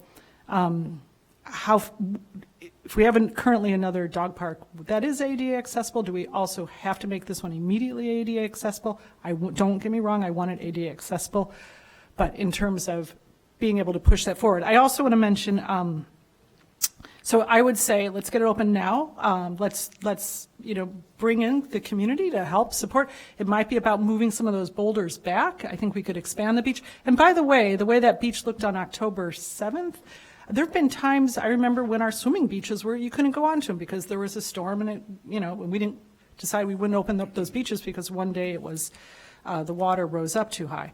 And also, Northwestern, there's $85,000 that Northwestern gave for a dog beach park. So we have funds available, plus I think another 15 or 20,000. I can't remember, but those are funds that have been allocated for just this. So I say yes, let's get it open, and I hope we don't have to hire a consultant to open the beach. Thank you. No one is asking to speak for the first time, so we'll go back to Councilmember Reed with 1:20 left. I just wanted to throw out there for Council Cummings and for Dave, I guess it seems like although there's some silence, that there's some kind of consensus to move forward in some way. I would just be interested to look deeper into the legal question about how the home rule ability applies, particularly given what I was going to mention earlier is the fact that we have our own local health department, unlike some of our neighboring municipalities that don't have their own independent health department that can set health regulations. And I think that came into play earlier in this term when Councilmember Kelly put forward another pooch-related item, which was allowing dogs to accompany their owners at outdoor cafes. And I think because we had our own local health department, that allowed us a bit more flexibility with those regulations than a community that didn't. So I just would want to look deeper into all of that. So I understand to try to get the dog beach open up quickly for the remainder of the fall season. I'm still a little uncertain as to what is the thought for 2023, because if we're going to build a ramp ADA compliant, I believe that a consultant would be necessary. We're going to need soil borings. We want to make a ramp that will stay there and be consistent and not wash away and fail 2 or 3 months into the 23 season. So I think outside of maybe Councilmember Kelly, I think there would be full support for the consultant in this project. And we will come back with a cost proposal for that, with seeking approval from the city council to hire that consultant. I understand this is not your approval right now. I just want the direction so we don't waste our time getting the quote and then not being entertained. So thank you for your time. I appreciate the direction. You're not done yet. Councilmember Ravel, followed by Harris. Okay, I just wanted to, not just sit here and not say anything. I do support opening the Dog Beach 2022, and we certainly, if we're going to be building a ramp to make it ADA compliant, we want to do it so it'll last. So yes, we definitely want to hear what the consultant has to say. Thank you. Councilmember Harris. So I too am in support, and I'm going to agree with my council member. We don't have in-house people. I'm consultants. I keep hearing consultants. We're talking about fees. We don't have staff members that can make that assessment. The one thing that staff for sure can't do, we don't have any structural engineers on staff. Okay. So, and we don't have the equipment to do soil borings. So when you construct a concrete ramp, or you're going to have to put piers in to be able to create the slope that you need. How deep do you have to sink those piers? What is the soil that you're going to sink those piers into? Those are questions that staff is unable to do on our own, and that's why we would seek the assistance of a consultant. Okay, thank you for that clarity. I've been very adamant, being new on the council, that I keep hearing consultant and we talk about money, that when we do look at hiring new staff, that we look at the qualifications of the people that we hire so that we do not have to keep going to consultants, that we provide the expertise on hand. So thank you. I don't know that we would have enough work for a full-time structural engineer on staff, and there are several good structural engineering firms located in Evanston that we frequently use for our structural analysis. So then let's hire them. Okay. No one is requesting to speak for the first time, so we go back to Councilmember Kelly with 2 minutes and 45 seconds left. Great. So just so I understand, so the consultant would be the same as RFPing for the person that would do for the firm that would do the work? Or would we hire a consultant and then the consultant, then we'd hire a firm? I mean, would we RFP, who are we RFP, what would we? We would, my thought process is that we would hire an Evanston structural firm to do a preliminary design. They will probably need to subcontract out for somebody to do soil borings, because that's not equipment that a structural engineer has on. They generally do a subcontract for that specific work. Knowing that, then they could come up with this is what we think would happen, this is what we think the cost would be, do you want to proceed? We would come back to say, to get the preliminary design, to hire a consultant to do that would be this amount of money. Is that okay? Once that's done, then they would go through and do a full design, and then we would come back and say, here's the full design. We think that this is how much it would cost to be constructed. Are we okay to go out to bid to hire a contractor to do the work? And then once we got the bids in, we would come back and say, does the city council want to award that scope of work? Okay. Okay, thank you. And so I'm also in favor of opening it right away with minimal cost. And I think that traditionally it has generated revenue. So we've been able to, by selling the passes, actually pay for itself. That's what we want to implement in 23. Right. In 22, we won't do that. Correct. And I know at least one speaker, public comment, indicated that they want the city to make sure that the other dogs are vaccinated and that's safe, because that was a comment made here, and I've heard that frequently when we talk about dog parks, that a lot of the community members that use them want to make sure that the other dogs in those parks are not going to injure their dog. Right. And going forward, we would do that. Yes. Okay. All right. I think that's all. Thank you. Councilmember Reed with 10 seconds. Yep, and it's going to take exactly 10 seconds. I just would maybe like to see in the meantime, a resolution come forward from Corporation Council that delineates this as a low enforcement priority. So it's clear to the community that, if you go to this beach, you will not be ticketed. All right. Your time is up. I guess just in the spirit of weighing in, I'll say that my view on this, I think, was well captured by a public comment participant who asked us to be the city of yes. I think that's an attitude that would be that would serve us well in this and other contexts. That concludes special orders of business.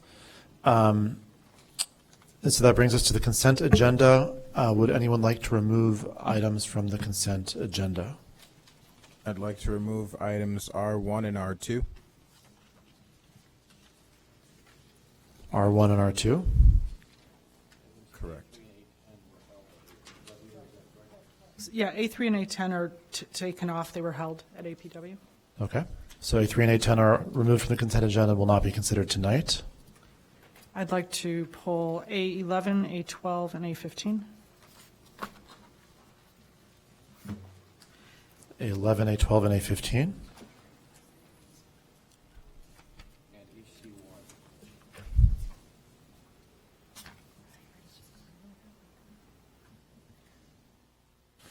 And HC1.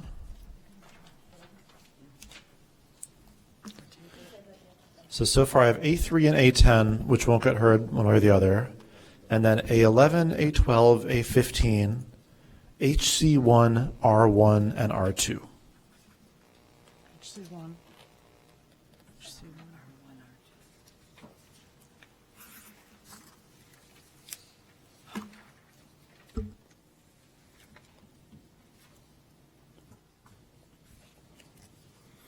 I'll move the.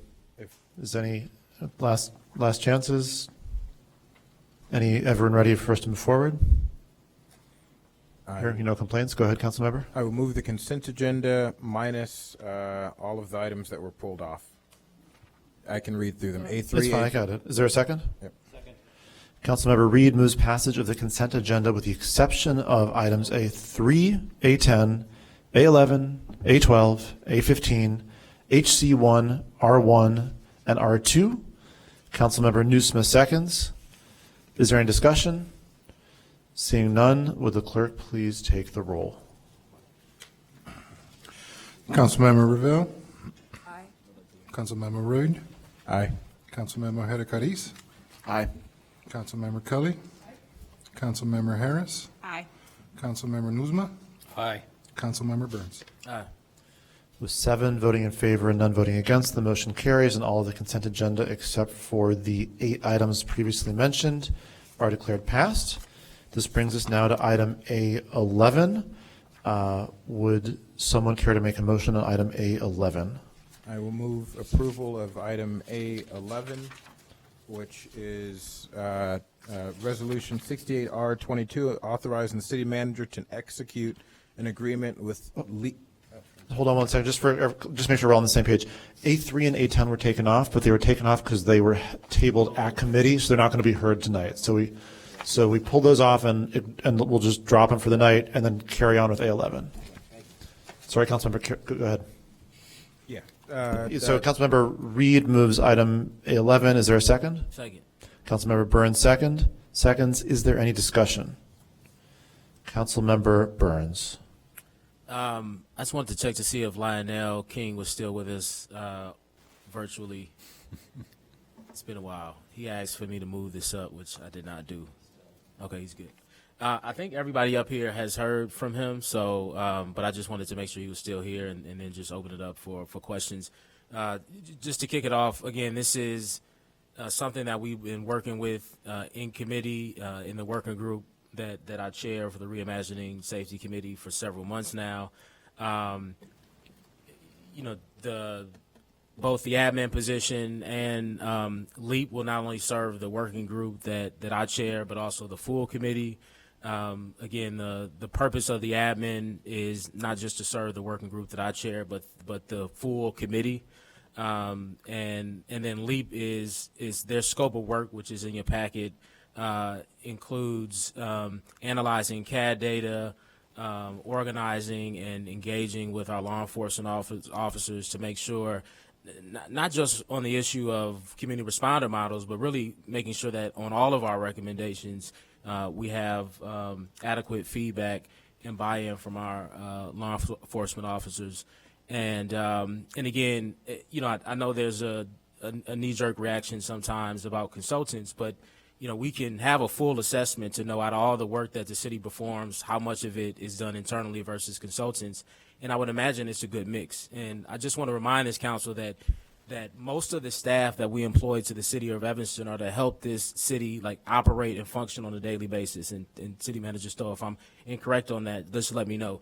These kind of one-off side projects are not something we're really equipped to do. And I'm not sure we want to become that as a city. We'd have to price that out to see ultimately what that will cost the city. But we've just had went through a report that said we're experiencing staff shortages across the organization. I'm also a part of the capital improvement working group on the Finance and Budget Committee, and there are things around facilities, surveying and assessments that we're not able to do because we don't have the staff to do it. And so we do the best we can, but we're not currently set up to not only to do the work of running the city, the business of running the city on a daily basis, but also to take on these side kind of one-off projects. But again, ARPA has afforded us the opportunity to advance things that we feel are important, especially one-off things, which is what this is. We would only work with LEAP for the next 12 to 15 months. This admin position would also be in for the next 12 to 15 months. This is exactly the type of effort that ARPA is meant to support. So happy to open it up for any other questions, and Lionel is here to answer them. Councilmember Kelly. Yeah, so I expressed this in APW. I feel very strongly that we need to develop a comprehensive, strategic, coordinated plan towards our public safety. Again, Mayor Biss, with your public safety, your reimagining public safety, I guess I would feel a little bit different if I knew that if this was coming directly as voted on, and this is, the first sort of proposal being put forward. I know you're all working on some other items that I'm really excited about hearing about. I'm getting that the concept is supported. We're having a meeting on Wednesday, a large meeting with staff and a couple of council members, to talk about public safety as pertains to our business districts, but much of this will be overlap with what we're talking about here. And in conversations with people both from Eugene, from Denver, the big emphasis is that it's community-based, that it's in-house, that it's a coordinated effort. And so I'm not real excited about handing out a contract to a firm. We have so much expertise right here. I think at least we should wait, see how our next meeting goes about public safety, about outreach, about either street enforcement teams or community service officers. I think that's what they're called, the CSOs. Before we especially and let our new police chief also weigh in conversation, not just on the fly as she gets here, but really take some time to assess this. What I kept hearing over and over again from the officials is, from these other cities, from the Director of Public Health, from the Director of Public Safety, is it needs to be coordinated. It really needs to be one program where we're looking at all of our safety nets, our outreach program, and not, do one program here and another here. And I think that's what we really need to look at, allocating a substantial amount. I think we would need to really consider a substantial amount more, not 40,000, but some serious money to bolster our police department with perhaps a street enforcement team, a crisis outreach with trained counselors and paramedics. I think we really need to develop a program. And so I would like to see us hold this right now until our new police chief has some time to be here and to partake in these conversations.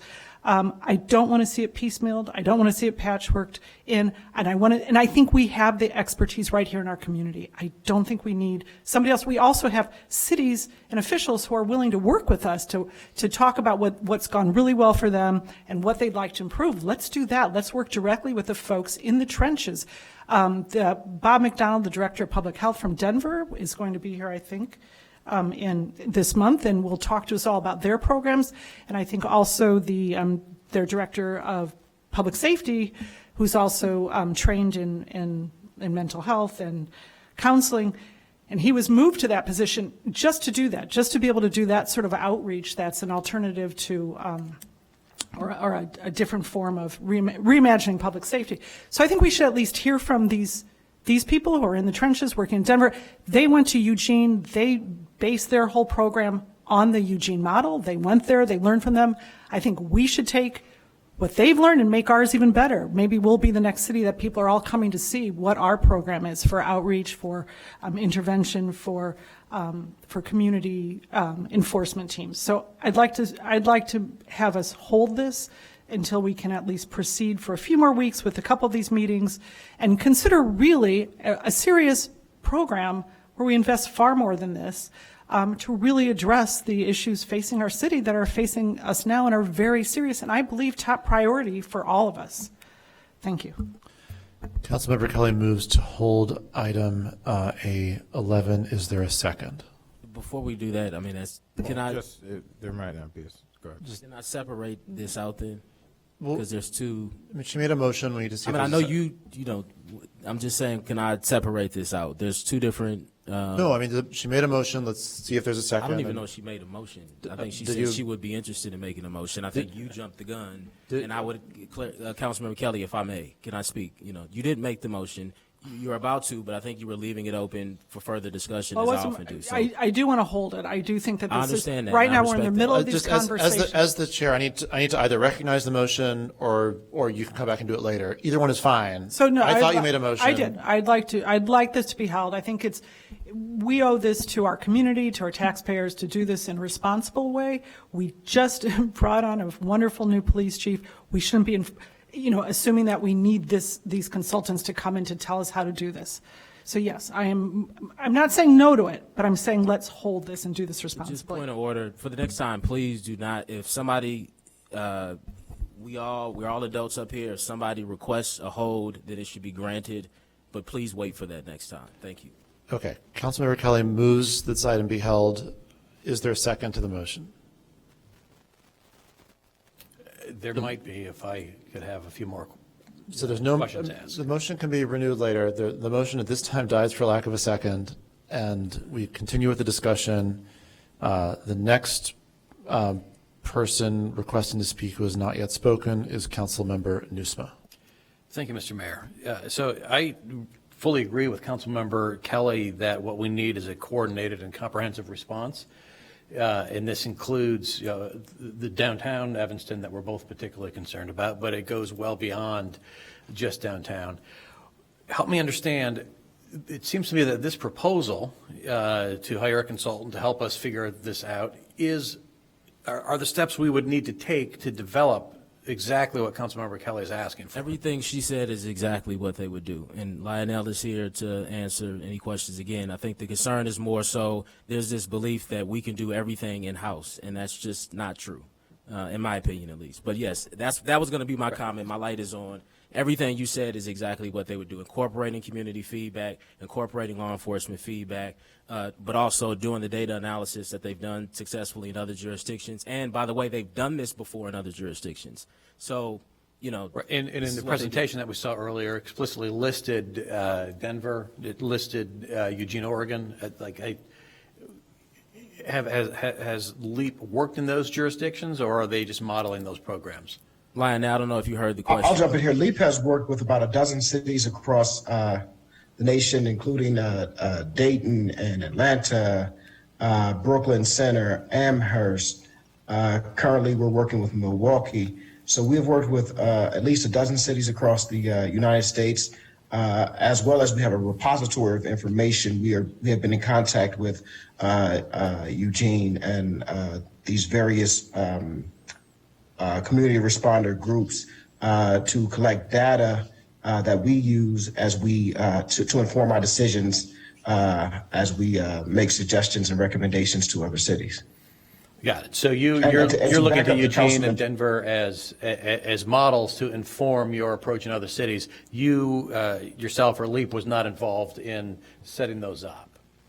No, Eugene, Oregon, Cahoots has been around 30 years. Right. And the Denver Star program was started by a former Olympia police officer who was familiar with Cahoots, and he became the chief of police. And I'm sorry, that's Olympia, Washington, but a police chief a police officer who was familiar with Cahoots started the Denver Star program. Yeah. So I'm hearing from council members on my left and my right who, it sounds to me like they both want almost exactly the same thing. So we're fairly close to agreement here. It's just a kind of a question of how rather than if. The one stakeholder that I haven't heard from yet to my satisfaction is the Evanston Police Department. And so I would like the opportunity for our new chief to weigh in on this and provide her insight and her perspective. I think I would feel more comfortable moving ahead once I've heard from Chief Stewart. Councilmember. Can I please say, I don't know who's next, but I see Kelly Malfin, another hold. I'm just saying, You'll be before Councilmember Kelly. The people who have not yet spoken, who are requesting to speak, are Councilmembers Reed and Revelle, who will be next in that order, and then we'll go back to folks for a second crack, and you're ahead of Councilmember Kelly in that line too, Councilmember. Councilmember Reed. Yeah, thank you. I think it makes sense to move forward with this tonight. This is not, and I appreciate, what Councilmember Newsom is asking for. I think, in many cases, I would love to hear what Shanita has, what Chief Stewart has to say on anything that we're doing criminal justice related as our new police chief. But this isn't, this is a bit different. This is hiring a consultant to do analytical work to help us as legislators get to the place that we want to as we're reimagining the way we conduct policing in our city. This is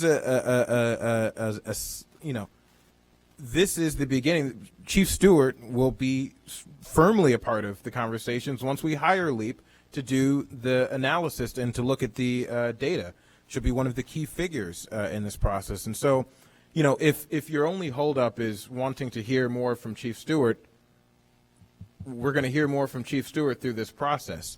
And as someone who's been able to sit in on a number of these meetings as this was coming together and serving on the Reimagining Public Safety subcommittee that Councilmember Burns chairs, this is fully in line with what I think certainly, as Manager Stowe expressed earlier, with what seemingly are the values of Chief Stewart. And I think the police department, our officers, are in support of making sure that Chief Cook and Chief Eddington have said this numerous times, that the police department will do what we ask them to do and what we give them the resources to do. And this study here will help us ensure that we are giving them the proper resources and that we're asking them to do the job that we really want them to do. And I can't imagine any forward-looking police department or police officer not being in support of collecting data that they themselves are officers. We're down officers. They don't have time to, use staff time to collect this and collate data. And certainly in our city manager's office and other offices, we don't have the capacity to take on some of this extra work. And this is exactly what we would want. And being that this is a priority and this was demonstrated that this is a priority of ours, this is one of the first things that this council voted on, to create the committee that Mayor Biss called for, which is their Reimagining Public Safety Committee. This is a low dollar amount. It's $40,000. We're not asking for $100,000, $200,000, $300,000. This isn't some huge consulting contract. This is a very small, targeted contract. We're using ARPA funds. I think we need to vote on this today and get to work on what we promised the residents when all of us were sworn in. Councilmember Revelle, was that you? Oh, sorry. So, Councilmember, well, it was me. Is it possible that I can jump in momentarily? Councilmember Reed, did you want response? If my colleagues think a response would be helpful. Yeah, sure. Go ahead. I just wanted to add that the nature of LEAP as an organization, and one of our most significant strengths, is that we're an organization that is made up of law enforcement officials. We have 250 law enforcement officials from police officers, judges, and prosecutors, current and former, who actually are able to engage police officers and act as credible messengers to police organizations. So it is definitely our motivation and a part of our strategy to engage community stakeholders, current organizations, as well as police and dispatch. In fact, currently we have Captain Mike Hilliard from Baltimore on the call with us, who is our LEAP law enforcement expert as it relates to community responder models. Thank you. Councilmember Ravel, followed by Harris. Well, I just want to emphasize a point that's in the memo, and I think Lionel has also mentioned it, that although LEAP has used the model from Cahoots and its offspring in Olympia, Washington, and in Denver, LEAP is recognizing, in this proposal, is recognizing that we already do have Trilogy providing the behavioral mental health component of what maybe some of the other communities are looking for. And so, and I'm thankful every day that Trilogy is providing this service, so we don't have to find and bring on a whole host of trained clinical social psychologists to be the crisis response team for us. I mean, they're getting the funding from the state to do that, and they're doing a great job. So I just want to make sure that I'm clear in my mind that this proposal is not trying to duplicate what Trilogy is doing. And then I guess my other question is, this proposal before us tonight is only for the 40,000 for LEAP. It does not include the funding for the administrative assistant person.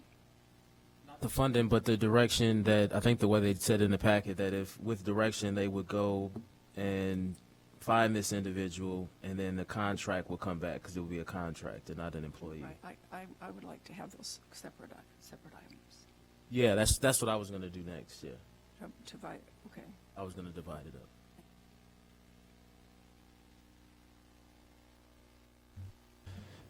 Councilmember Harris. Thank you. So my first question, I have two questions. So my first question is, this 40,000 is for the consulting or the work itself? About work itself, what do you mean? I was nodding yes, but then you said work itself. What do you mean by that? So the 40,000 is for a consulting fee, not being that agency that if it's not a 911 call, LEAP. Oh, correct, right. And I was going to clarify that when I spoke to you. Okay. So, and then so that's my question. My point or my thought pattern is that we do have a new chief of police coming, had over 100 people here that are responsive and excited about her being here. If we hold this another 2 weeks to get her input, we don't know what she has out there. She might just have another, no offense, she might have something up her sleeve that we have not afforded her the opportunity. And I think that we have such great confidence in her ability that if she comes back and says LEAP is the answer, we can re-deal with this issue. I appreciate it, and I liked what I saw, but I want to afford the person that directly has to deal with this just the opportunity to digest it.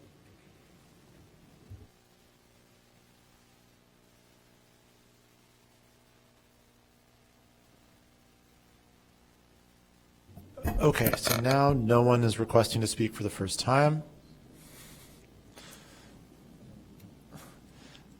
I promise everyone gets their shot. No one's requesting to speak for the first time, so we'll go to folks who are requesting a second shot, beginning with Councilmember Burns, who's got 2 minutes left. One, I just wanted to say that my frustration is not about having Chief Stewart look over this. I want to be careful, though, that really the beauty of the reimagining work is that no one is leading this and dictating what reimagining looks like. It is a collective team effort. And so I want to be clear on that let's say, Chief Stewart comes back and says, I think we need community service officer program, which I mentioned some of our law enforcement officers would like to see. I don't agree with that, right? I truly, as Councilmember Kelly was saying, I believe the spirit of what she was saying, believe that we need to take a comprehensive look at this to determine what's best for Evanston. So I just want to be clear on that. But I have no issue holding this to allow time for our new chief, who I support fully, to look over this. My frustration was really, I would not, however, want to delay this because of a meeting that just sprung up a few weeks ago that's happening tomorrow. That, to me, does not respect the amount of time that we've spent, both as a working group, that Lionel and Leap has spent on this. That would be disrespectful to the work that we put into it. But have no issue at all holding this so that our police chief can take a look at it. What I do want to do is separate this, the Leap proposal with the $20 to $30 an hour, I can't remember what it was, admin position that we desperately need to support our reimagining committee as a whole, as well as the working groups. That also is kind of outlined in the packet, and so I will make that motion to amend this to separate the admin position with the lead proposal. Can you put that amendment in writing?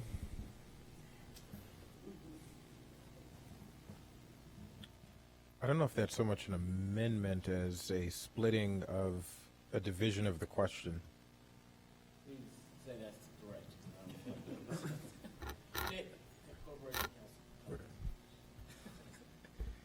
Do I need to? It's dividing the question and not amending the actual substance of anything here. That is correct. So your motion is it's to divide the question based on the framework that you just gave. Yes, I'll second it.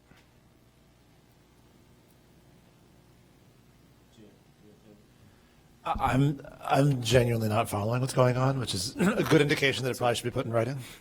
So, and I leave it to the chair to require if it needs to be put in writing. City council rules do require certain motions to be placed in writing.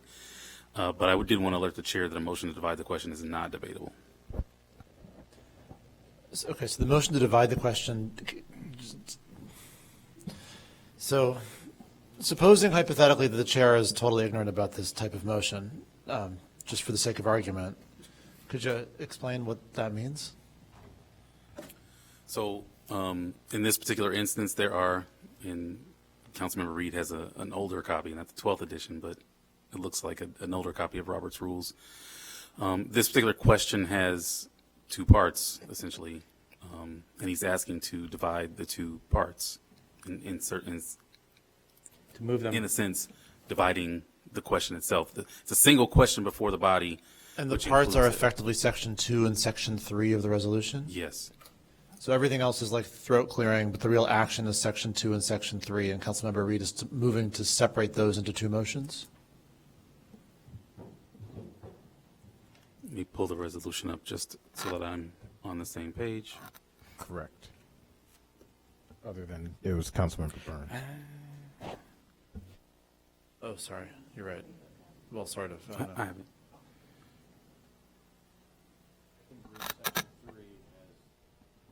So it wouldn't necessarily be Section 2 and Section 3. So it's just the last whereas is somehow being pulled out as its own motion? The last whereas right before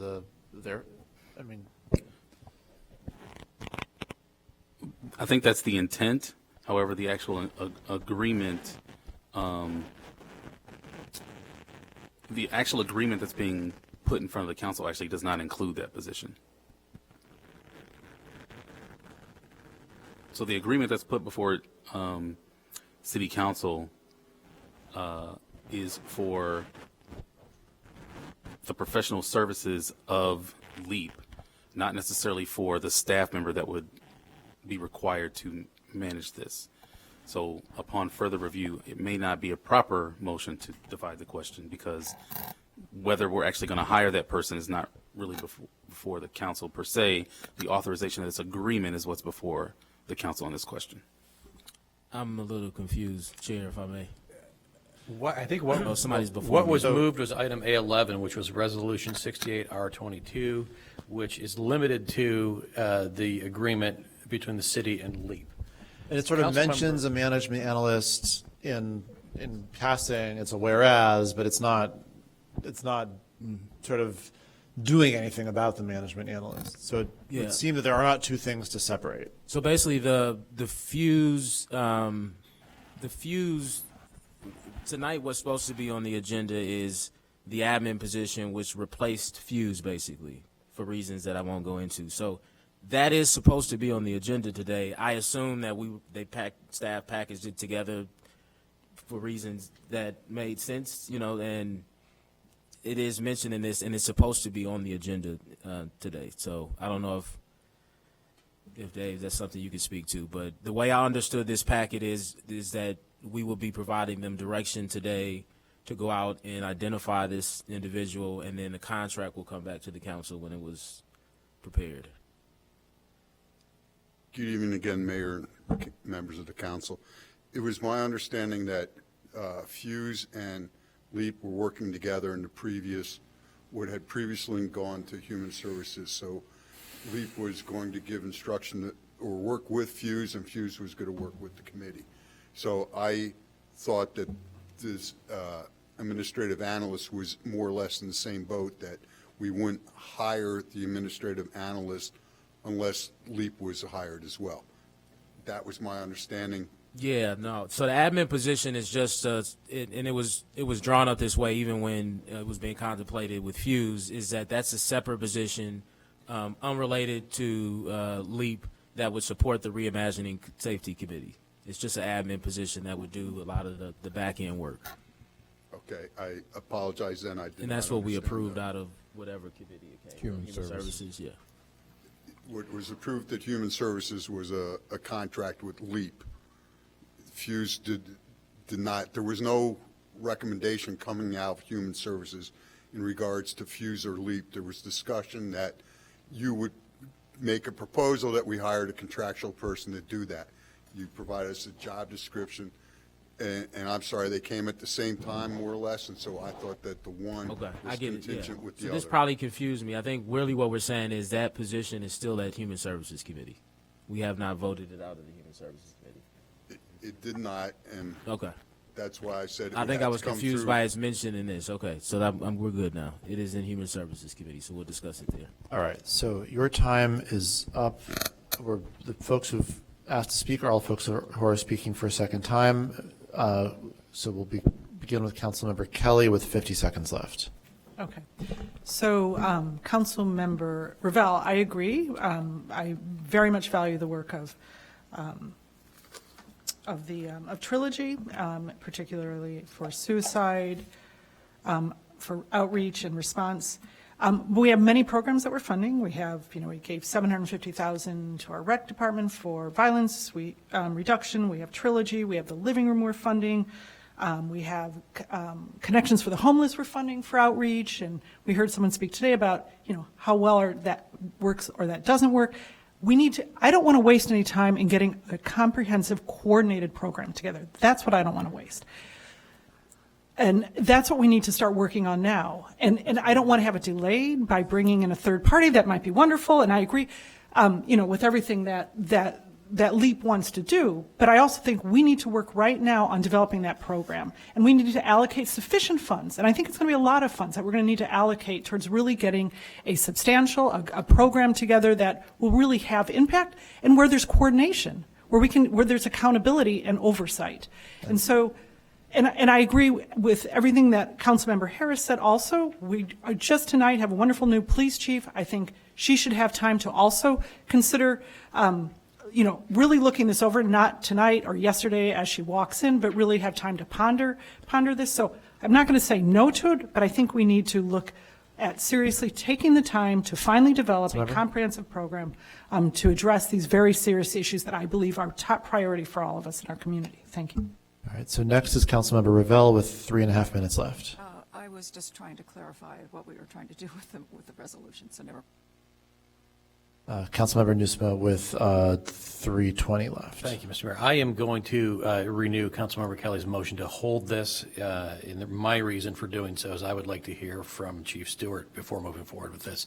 I do believe that the LEAP proposal is potentially exactly the roadmap that Councilmember Kelly's asking for, but I would like to hear from Chief Stewart. Councilmember Nusma moves to hold this. Is there a second? Second. Councilmember Nusma moves to hold. Councilmember Harris seconds. So the way this works is the motion just is in force unless there's a motion to overturn the hold. Is that correct, Mr. Cummings? Correct. That's correct. Is there a motion to? Can I ask that you don't have to announce the override every time. You tend to do that. We could just move forward. Okay. The option exists. People can move to override the hold. I'm just trying to make sure y'all are aware of your options. But given that I've been admonished by someone who might have been inclined to make such a motion, I'm guessing that the said motion would not have the needed support, and so the item is held and will appear on the October 24th City Council agenda. This brings us to item A12. I move Resolution 107R22, authorizing the city manager to waive the standard purchasing process for construction and improvements for the temporary housing of Evanston Animal Shelter Association animals. Second. Councilmember Reed moves passage of Resolution 107-R-22. Councilmember Nusma seconds. Is there any discussion? No. Councilmember Kelly. I'd like to get a better understanding of what the idea here is in terms of waiving the standard purchasing process for construction improvements for the temporary housing. I know the nation is moving in the direction of foster care. That's really supposed to be the healthy, the better way of tending to. I mean, are we looking at developing a foster care program, or what is? Thank you. If you could explain a little bit more about that. No problem. Good evening, Mayor Biss, City Manager Stowe, members of the City Council. My name is Shane Carey. I'm an architect and project manager for the Public Works Department. So the Evanston Animal Shelter Association does have an extensive foster care network. There is also a rule that they are required to hold animals for 7 days before they can start to utilize that. Did I say that right, Becky? Yes, okay. So there is space that is absolutely required by our animal shelter, even in spite of having an extensive foster program. And so the issue that we have for the reason that we need to get around our purchasing process is that we have a scheduling issue. We need to provide the new space prior to us knocking down the existing space. And we're expecting to complete demolition sometime in February or March of 2023. I think that's also a little bit of my confusion here, is that we haven't approved any set amount. We got $2 million from the county, but we haven't yet approved what we want to spend, what we want to do. We haven't prioritized. Again, I'm going to talk again about next year's going to be a really hard year. I think we have to look at really what we need for next year, and I'm concerned that we're already talking about demolition and building a very sort of state-of-the-art, very expensive per square foot animal shelter. And again, we got all our animals there. I greatly cherish and appreciate the work done there. But I think we have not yet decided how much we want to spend on the animal shelter. So I'm a little concerned that this is feeling rushed because we're going to demolish in February. So there's been no marching orders yet given to staff in terms of what we want to spend. So I'm a little concerned about that. I would also like to hear a little bit more about how, we are actually really trying to develop the foster care program, given that that is really considered sort of the optimal mode to be moving towards. Right. So, we feel that, the schedule is being driven by the Cook County grant that we received. And at that grant, we applied for and accepted $2 million. I guess we actually applied for a little bit more than that, but we received $2 million.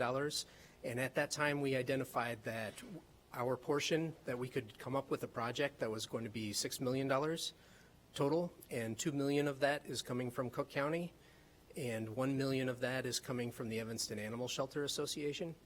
Then last year in September, we came to the City Council and we said, in light of our climate action and resilience plan, we need to rethink our energy systems and make sure that we are in line with that, and that will cost us a little bit more money. So we changed the budget at that time to $6.3 million.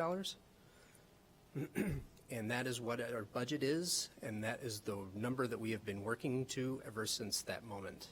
And Except that we've never agreed to 6.3 million. We've never voted to agree to, and I think right now when we're looking at serious problems in our streets and everything else, I think it's very taking a large leap at this point to assume that we're prepared to spend $6.3 million next year of all years when we're looking at a recession.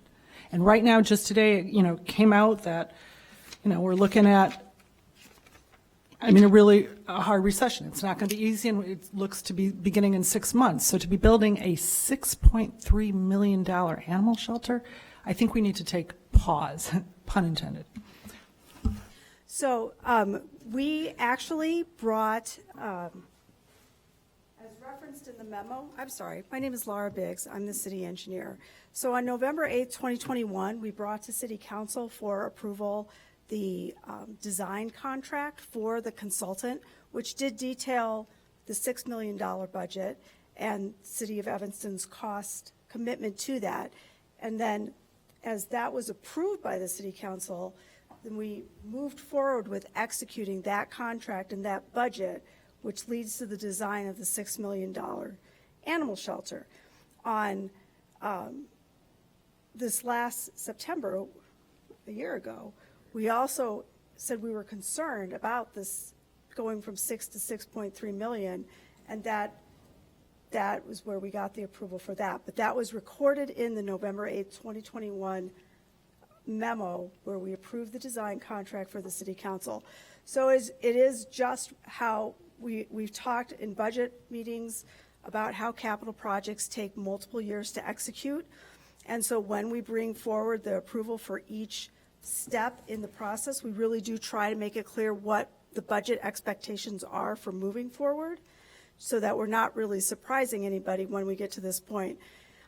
You also asked a number of questions about the foster program development, and we do have Vicki Basenko here from the Evanston Animal Shelter Association. She's the executive director, and she can speak to how their foster program works. Great, thank you. Although we did not vote on a $6 million project, and if you can show, we have not yet voted on allocating that amount of money towards this. So I want to be really clear on that, and because certainly that would be, there's many, and again, very supportive of our animal shelter. I think everybody is supportive. It's about how much we really want to spend per square foot and how much we really can next year in light of our other needs. So we did not vote to approve that kind of quantity of money for our animal shelter. We approved architectural designs. I know there was, I think, 750,000 in the last council approved to, for architects to come up with different schematics. It was a lot of money. But we have not approved a $6 million animal shelter. So if you want to show me where we voted on $6 million, I know we did not. Well, on March 22nd, 2021, the council adopted resolution 30-R-21, which authorized the city manager to execute a grant agreement with Cook County with the intention of building a $6 million. Correct. There's no matching funds are required for that. There's no matching. It's a $2 million grant, and it does not require any matching funds. There are requirements as to what you have to house, and I have the contract, the grant agreement here, but there's no requirement that we match a certain amount of funds with it. I'm not saying we can increase it, but I'm just saying we have not agreed to that high sum yet for an animal shelter for next year. That's what we did on September 27th of 2021. The grant agreement was predicated on a proposal that was accepted by Cook County, where the city of Evanston indicated an intention to provide with an intention to provide $3 million, with Evanston Animal Shelter Association providing $1 million. Okay, I'm just trying to pull up the grant. Just point of information, because I think we're all saying the same thing. I think Ms. Biggs, or Chief Engineer Biggs, is saying that we voted on a resolution that, made it seem as if we were committed to it. And I think Councilmember Kelly is also correct that technically, yes, we voted on that, but we did not officially vote on expending the money. So just so we can maybe move past this back and forth, I think we're all on the same page there. And can we also get an update on the $1 million fundraising effort? Okay. So far, we have commitments of just under $300,000, and we have. Could you just identify yourself for the record? Oh, I'm sorry. I'm Vicki Pasenko, and I'm the director of the shelter. We have commitments of just under $300,000, and we have cash in hand of just under $200,000. And I have to say this out loud at this meeting, but the fundraising effort is hampered by this kind of discussion, because people are not going to give us, large donations if they don't think that the city's going to proceed with building the building. So it's a bit of a catch-22 for me. I have a capital campaign committee meeting on Thursday, meeting with people who are going to go out there and help us raise this money. And if this discussion is, I don't know, we might build a building, people are not going to donate the money that we need for that $1 million. So just to point out that struggle that I have on a daily basis with that part of it.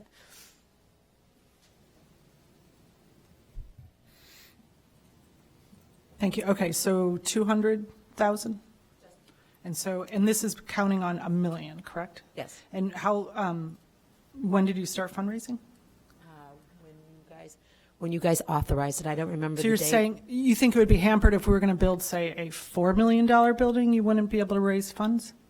I'm saying that it's difficult to raise funds when the city council does not seem to be committed that the building should even be built. We can't build the building that is required in the Cook County grant agreement for $4 million. I mean, I think the bottom line. There's varying opinions on whether True. that can be done. But I'm saying if we can do it for the $4 million, I think you would also be have the capacity to raise the money for a $4 million building. I don't know that. I mean, I'd have to look at that. I don't know. Thank you. I can't answer that.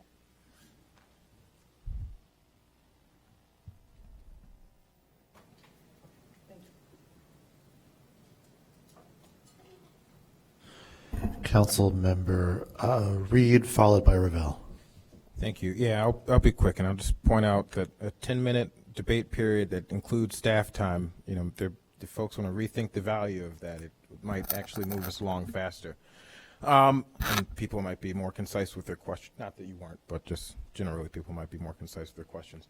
I want to say to Ms. Pasenko that the council is a body, and so you can let your donors know that the body generally is, I think, supportive, and I think even Councilmember Kelly is supportive. She just has some questions that I think many of them are worth answering. So you can go to your people and say there's support. I support the shelter. I too have some questions about the dollar amount. I'm happy moving forward with this. In fact, I would love to have you and Shane at a ward meeting in the near future. In fact, my next ward meeting we'll actually connect. Because one of the things.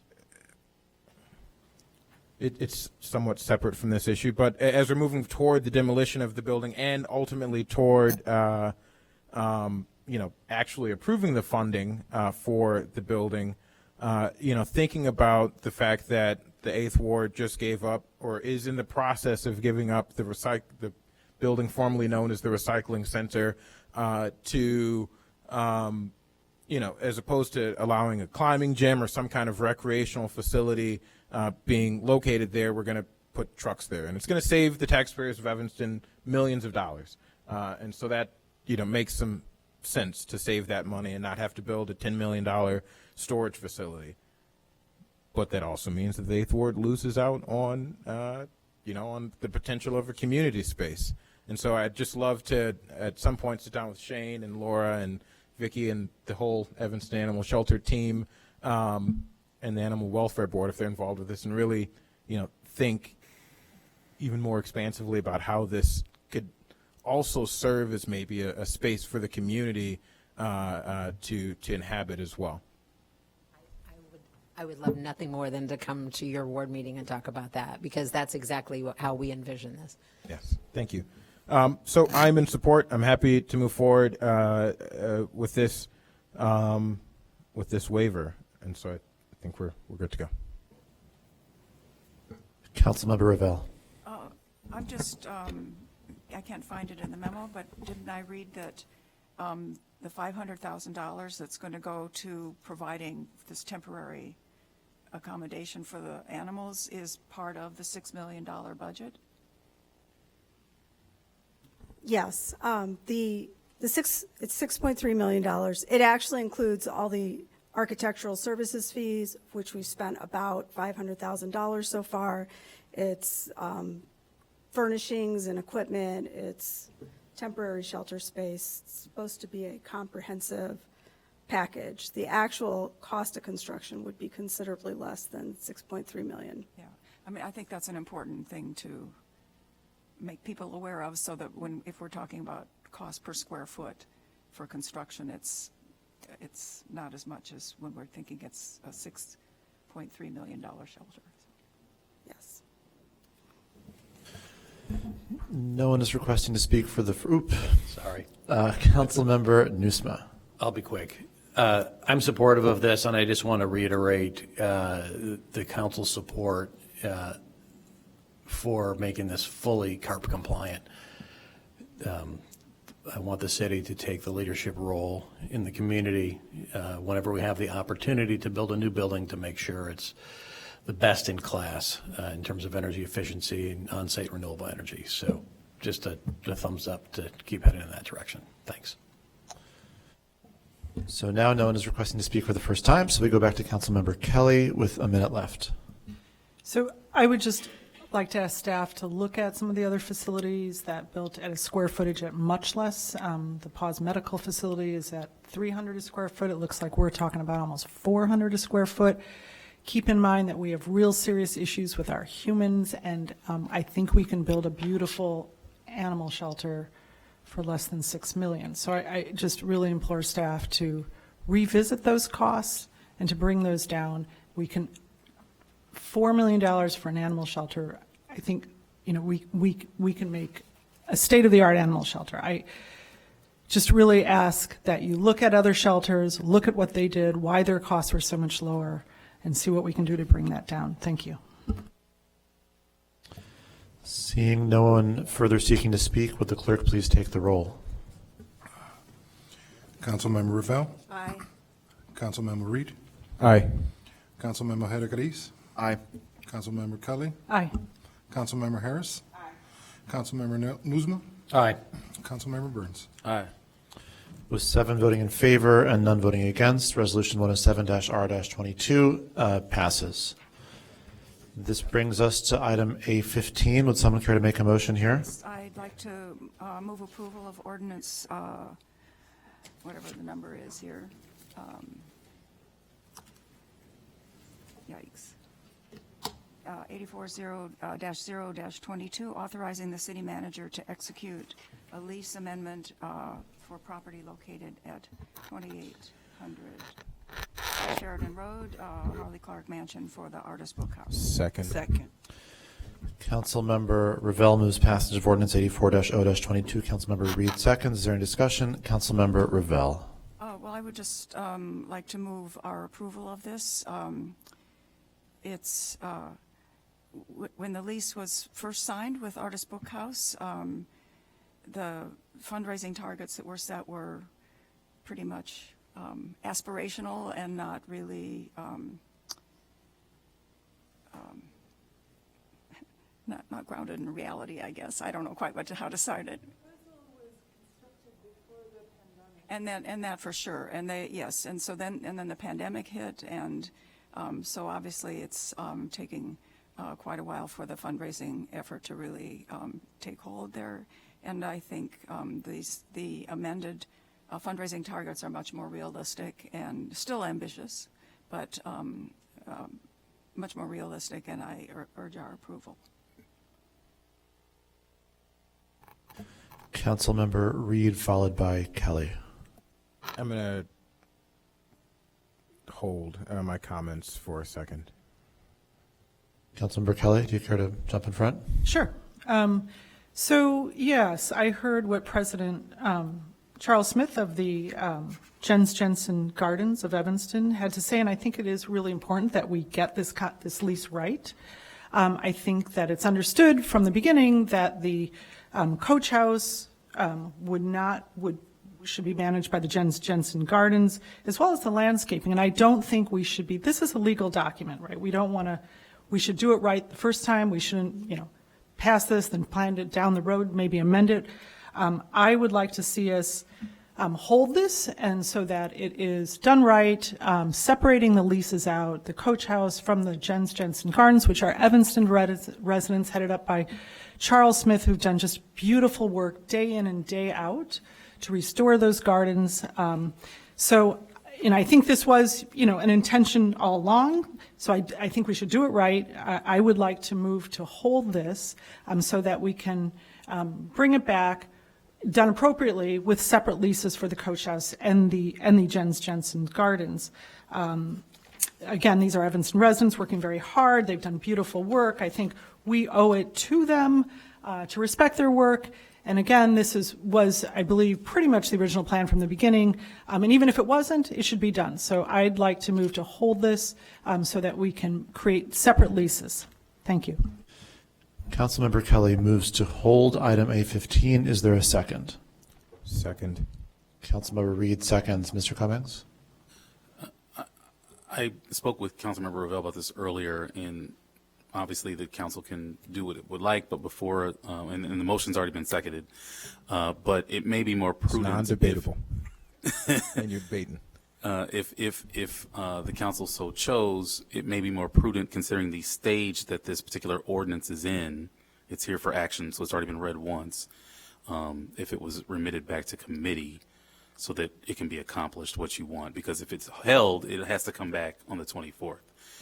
And we won't have that kind of time as a staff to have done that work that you're seeking to hold it for. So I just state that in case there is someone that wants to overrule the hold, but I just wanted to make sure the council was aware of that. So the things that could happen now are Councilmember Kelly could withdraw her motion and take Mr. Cummings' advice, or someone else can move to overrule the hold. Those are the two things that can happen at this moment. Point of information. One, I feel like this is borderline debating the hold, but if Councilmember... Now it is. I would be supportive of withdrawing the second and moving it to committee to allow staff the time to have this discussion. If Councilmember Kelly is in support of that as the maker of the motion to hold. So we'll just revert to you can withdraw So your motion. Move it to APW. You can move to withdraw your Right, okay.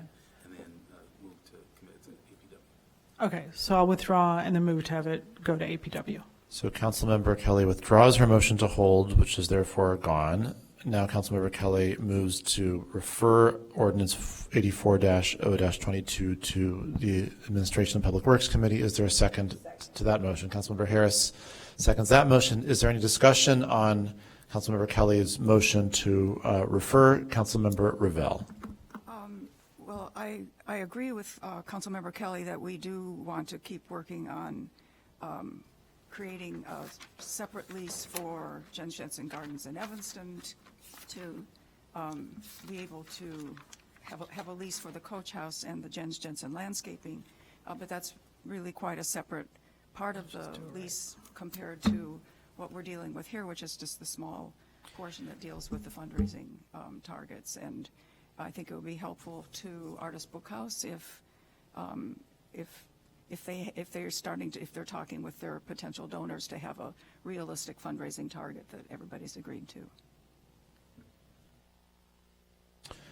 Councilmember Kelly. Yeah, so this is the way leases work, and this is, our leverage point, and I think this is so important to our community and to our community, such as President Charles Smith of Jens Jensen, who's been working hard on this. I think this is our moment to use this opportunity to get the lease right and to separate those leases. Thank you. Is there any possibility for me to speak? If a member of City Council ask you a question or direct something to you, then absolutely. Does someone care to do that? We have a question. Councilmember Burns? Oh, sorry, Councilmember Ravel? Okay, could you talk about how this particular lease amendment that's before us, how that, why that's important? Thank you, Councilmember Ravel. I heard you use the word leverage. I don't see why the revision of our fundraising targets and the phasing of the construction should be used as leverage to apparently try to induce me to do something that I might not otherwise do, vis-a-vis making any kind of arrangement with Charles Smith and the Jens Jensen Group. They are disconnected issues. So I would ask very humbly if you could consider them separately. I will, I'm sure, be back before you whenever, someday, soon, with issues that have nothing to do with our fundraising. Perhaps they'll have something to do with the garden. But this is a separate issue, and I urge you not to bundle them together. Thank you. Councilmember Reed. Yeah, I think I support, in fact, the opposite of bundling it, which is separating these two items into individual items. And also think if there was, I'm not going to try to read my colleague's mind what she meant by leverage, and you're probably going next so you can explain that. But I do think, the council has, the previous body, this body has shown that we support the Artist Book House and the current proposed use of it. But also I think there needs to be a bit of urgency. It was almost somewhat alarming to hear that, the numbers that were put out previously were, kind of pie in the sky. I get the pandemic, COVID, interrupting that a bit. But I am hoping that, that some hesitation from this body can maybe light some fire under your donors and you to get out there and actually start raising the money sooner than later, because we want, I think all of us, the ultimate goal is to have this building preserved and in use in some way and taken care of by good stewards. And I think Artist Book House is that meets all of those criteria, but we just got to get it up and running and available for public use.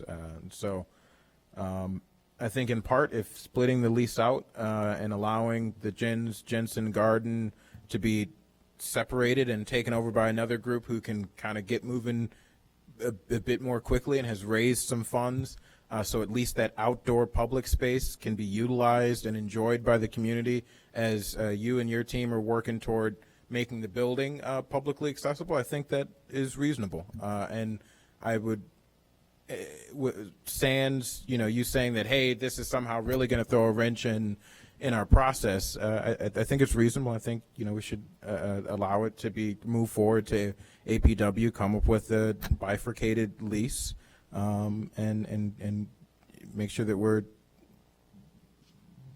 pleasing as many parties as we can in this. So that's it. Thank you. Seeing no further discussion, will the clerk please take the roll? Councilmember Kelly with 2 minutes and 50 seconds left. So I just want to say, of course, we want the success of the book house. But the Jens Jensen Garden is integral. The success of the Jens Jensen Garden is also integral to the success of the book house and vice versa.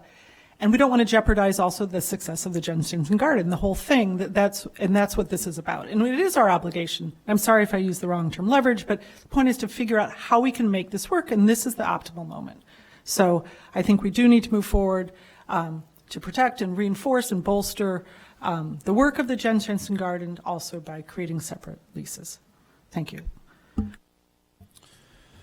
And now, seeing no further discussion, will the clerk please take the roll? And just to reiterate, the vote is on the motion to refer this back to ANPW.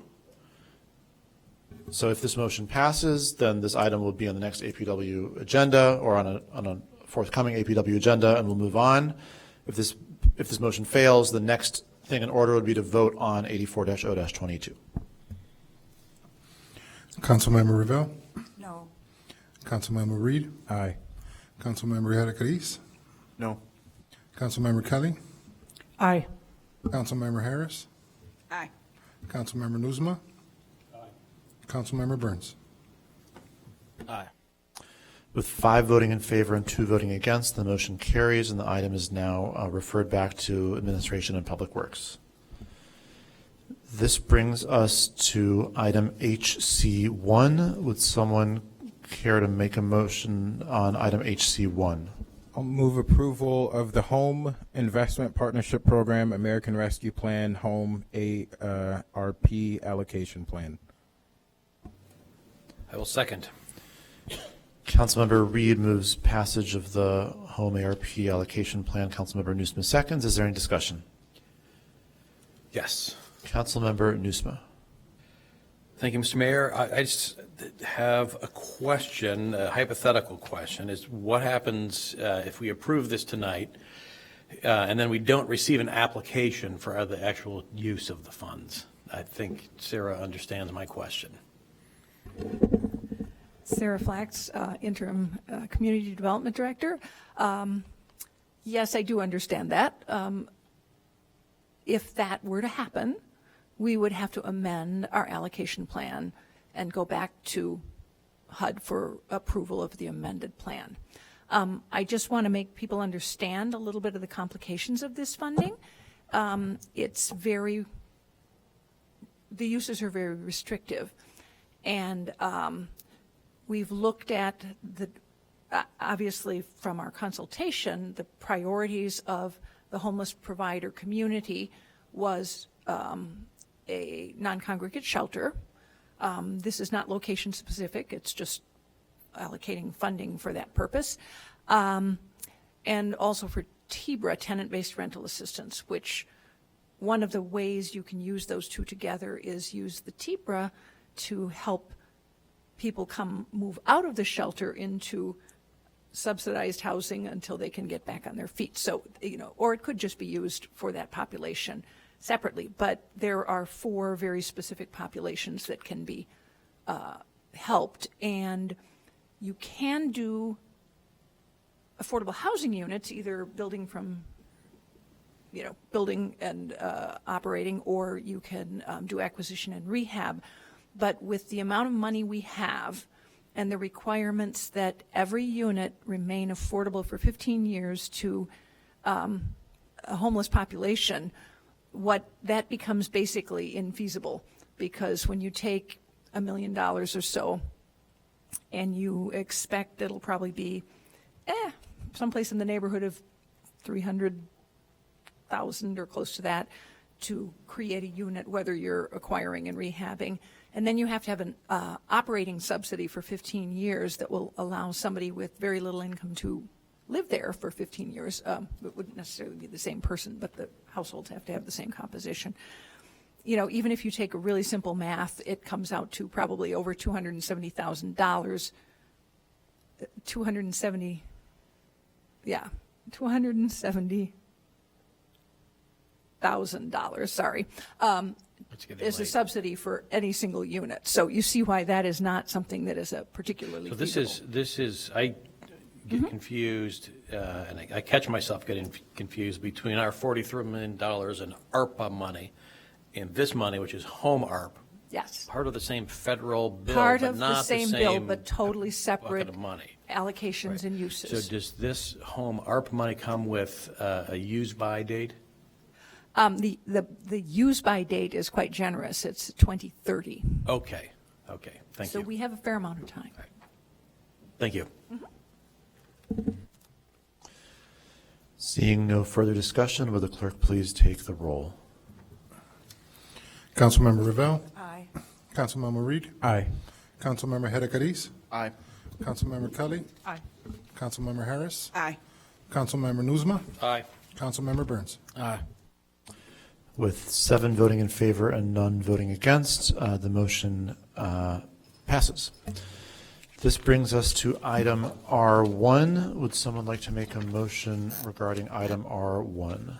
Yeah, I wonder if we can move item R1 and, well, here, I'll move to table item R1 and R2 until we come back with the revised rotation schedule for the referrals committee.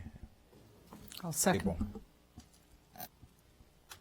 And so now it's open for discussion. So Councilmember Reed moves to table items R1 and R2. Who seconded? I think Councilmember Kelly seconds. Is there any discussion? Councilmember Reed. Yeah, I mean, again, I know that we, at the last Rules Committee, one discussed making an amendment here to R1 and R2. I think that amendment still needs to be made, which is that, you know, instead of having this may language, the Referrals Committee may decide not to refer, that just every item requires 2 sponsors. But I also think that if we're going to have that new, what I see as a, you know, still restrictive rule, less restrictive than its current iteration, I think we should make sure that this committee, we've done our due diligence to make sure this committee is more representative of the community. We have a clear rotation schedule. I don't think there's some emergency that's happening, you know, now. I think, you know, looking at the referrals tracker, a trickle of referrals have come in over the last, you know, month maybe or so. So I don't think we're in an urgent place. So I would appreciate if, you know, this would be a hold. I think we'll have our next referrals committee meeting in early, or actually this month, or no, we already had our rules committee meeting this month, so it'll be early November that we have a rules committee meeting, and at that rules committee meeting we'll be able to adopt a rotation schedule, and then at likely the second meeting of the council in November we'll be able to come back with all of this as one package that, you know, I think would be more equitable and make sure that we are responding to all of the concerns that we're hearing in the community, and, you know, quite frankly, since this applies to us up here as well.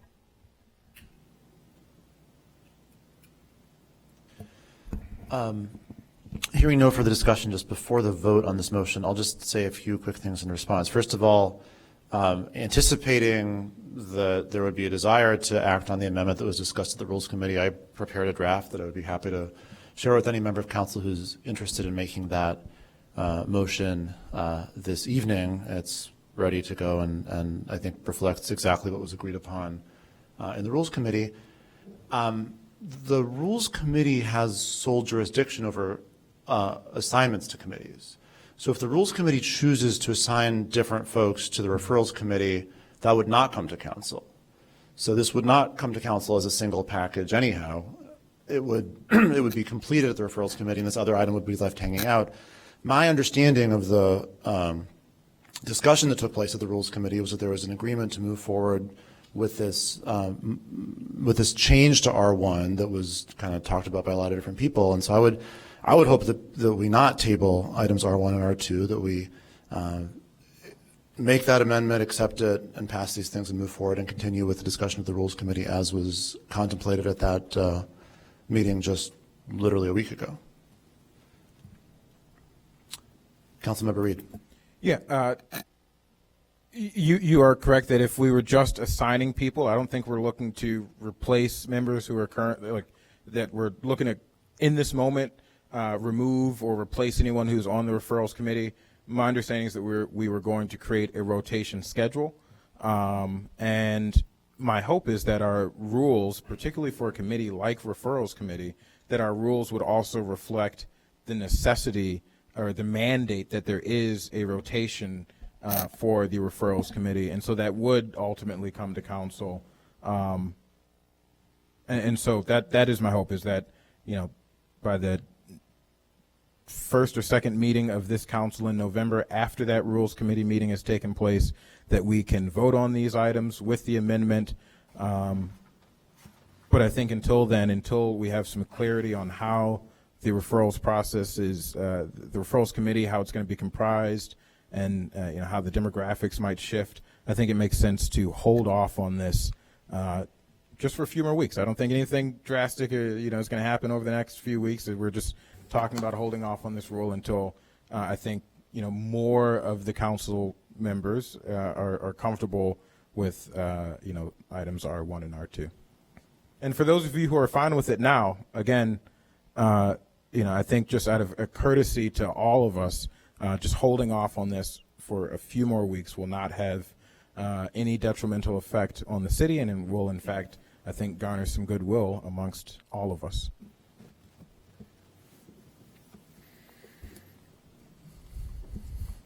Councilmember Burns. You said is the schedule in the packet? I might have missed it. No, it'd be going to rules. Oh, the schedule will go to rules, right? Okay.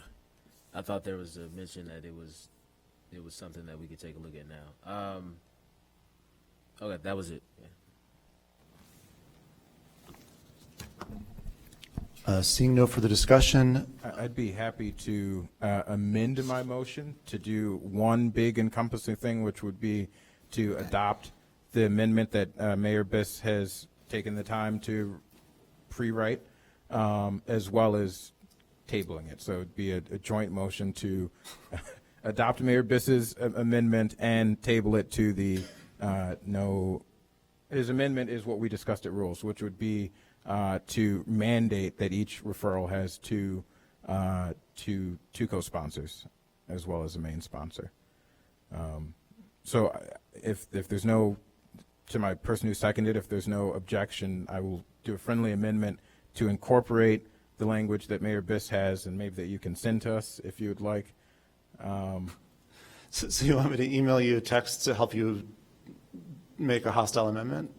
No problem. It's on the way. I'll send it to you right now. I don't think none of this should be hostile. We're all.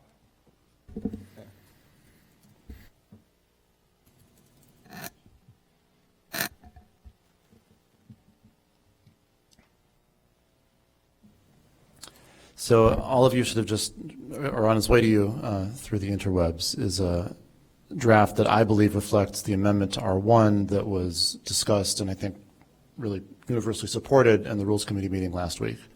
Mr. Cummings? I just want to make sure that I was clear because procedurally those are two separate motions.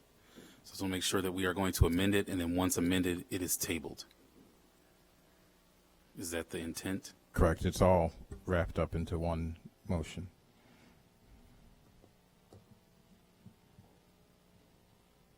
Is an amend and table a motion? Why don't you do them in order? Why don't you first amend? I think we move items in conjunction with each other all the time. Consent agenda, we always move two very different items.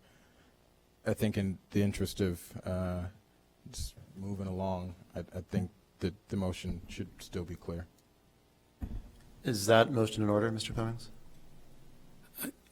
Under Robert's rules, there are two separate and distinct motions actually ranked differently. So that's why I just wanted to get an understanding is what would be the ultimate result of this attempted combined motion. What is before the council going to be amended and then immediately tabled? It would be clearer if they were separate. Then I'll move the amendment first, and then I'll move to table it. All right, so Councilmember Reed moves to amend item R. And is a motion to amend in order before a motion to pass is on the table? Yes. Right. So Councilmember Reed moves to amend item R1 pursuant to the language that I have emailed to all of you. Is there a second? Second. Councilmember Kelly seconds. Is there any discussion? Seeing none, would the clerk please take the roll? And again, this is the motion only to amend R1 in a manner I think everyone agreed upon last week. Councilmember Revelle? Aye. Councilmember Reed? Aye. Councilmember Hedekadis? Aye. Councilmember Kelly? Aye. Councilmember Harris? Councilmember Nuzma? Aye. Councilmember Burns? Aye. With 7 voting in favor and none voting against, the motion carries, and item R1, resolution 85-R-22, is now amended. Councilmember Reed.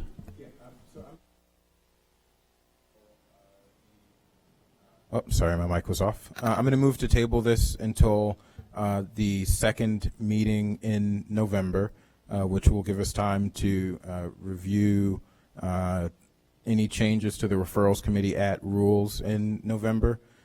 And I would just really ask my colleagues, if it's in your heart to vote no or to vote against this tabling, I'd ask yourself why. What is the concern that you have? Why not, build some goodwill amongst this body? We can hold off on this for a month without any adverse effect. And in fact, as I said, I think it'll be good for building camaraderie amongst the membership, between folks who make more referrals and folks who don't, and between folks who represent various interests. So I would truly ask to support this temporary tabling. Councilmember Burns.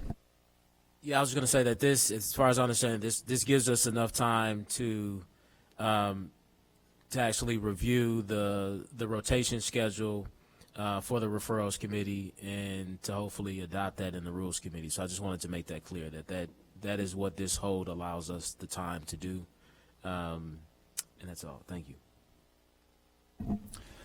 Seeing no further discussion, would the clerk please take the roll on the motion to table this until which meeting? The second meeting in November. The second meeting in November. And I do want to reiterate that I thought just a week ago there was an agreement to move forward with this as it's now been amended without preconditions of seeing and signing off on the rotation schedule.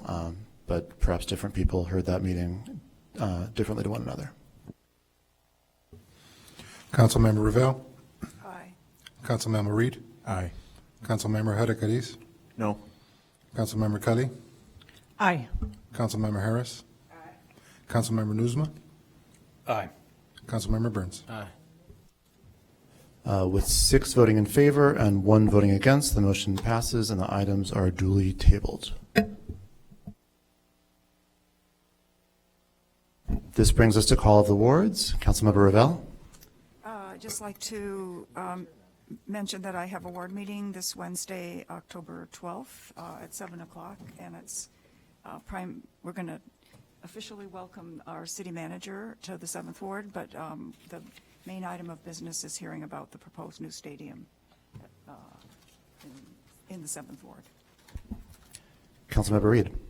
Yes, I 2 items. One, want to announce, as always, the 8th Ward meeting will take place on the last Thursday of this month at 6 p.m., and residents can find that information online.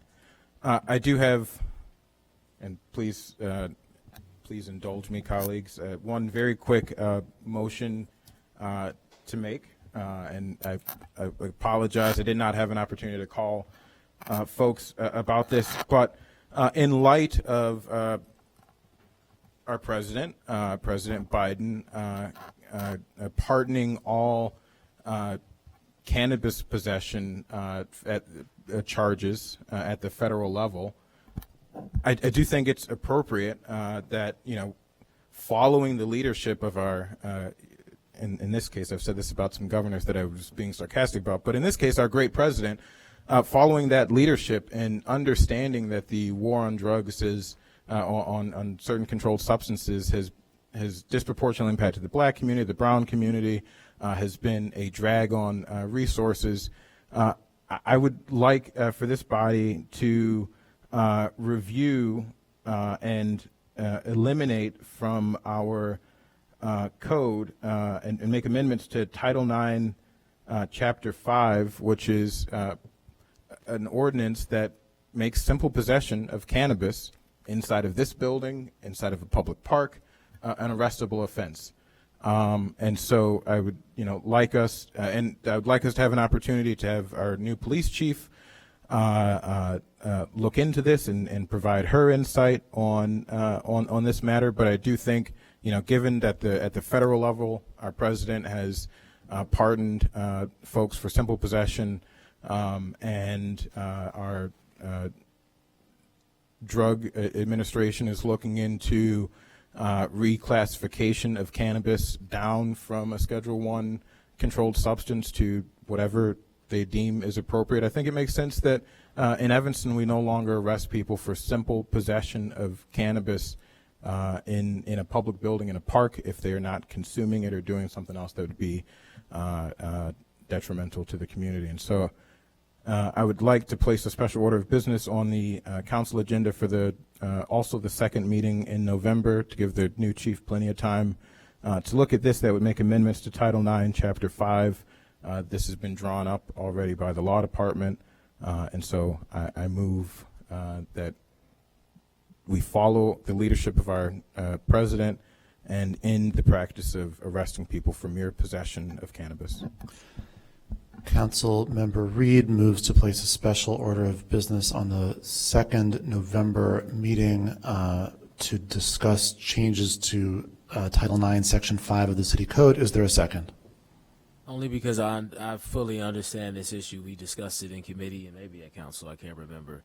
I will give it a second. I will second it. Is there any discussion? Will the clerk please take the Councilmember Revelle?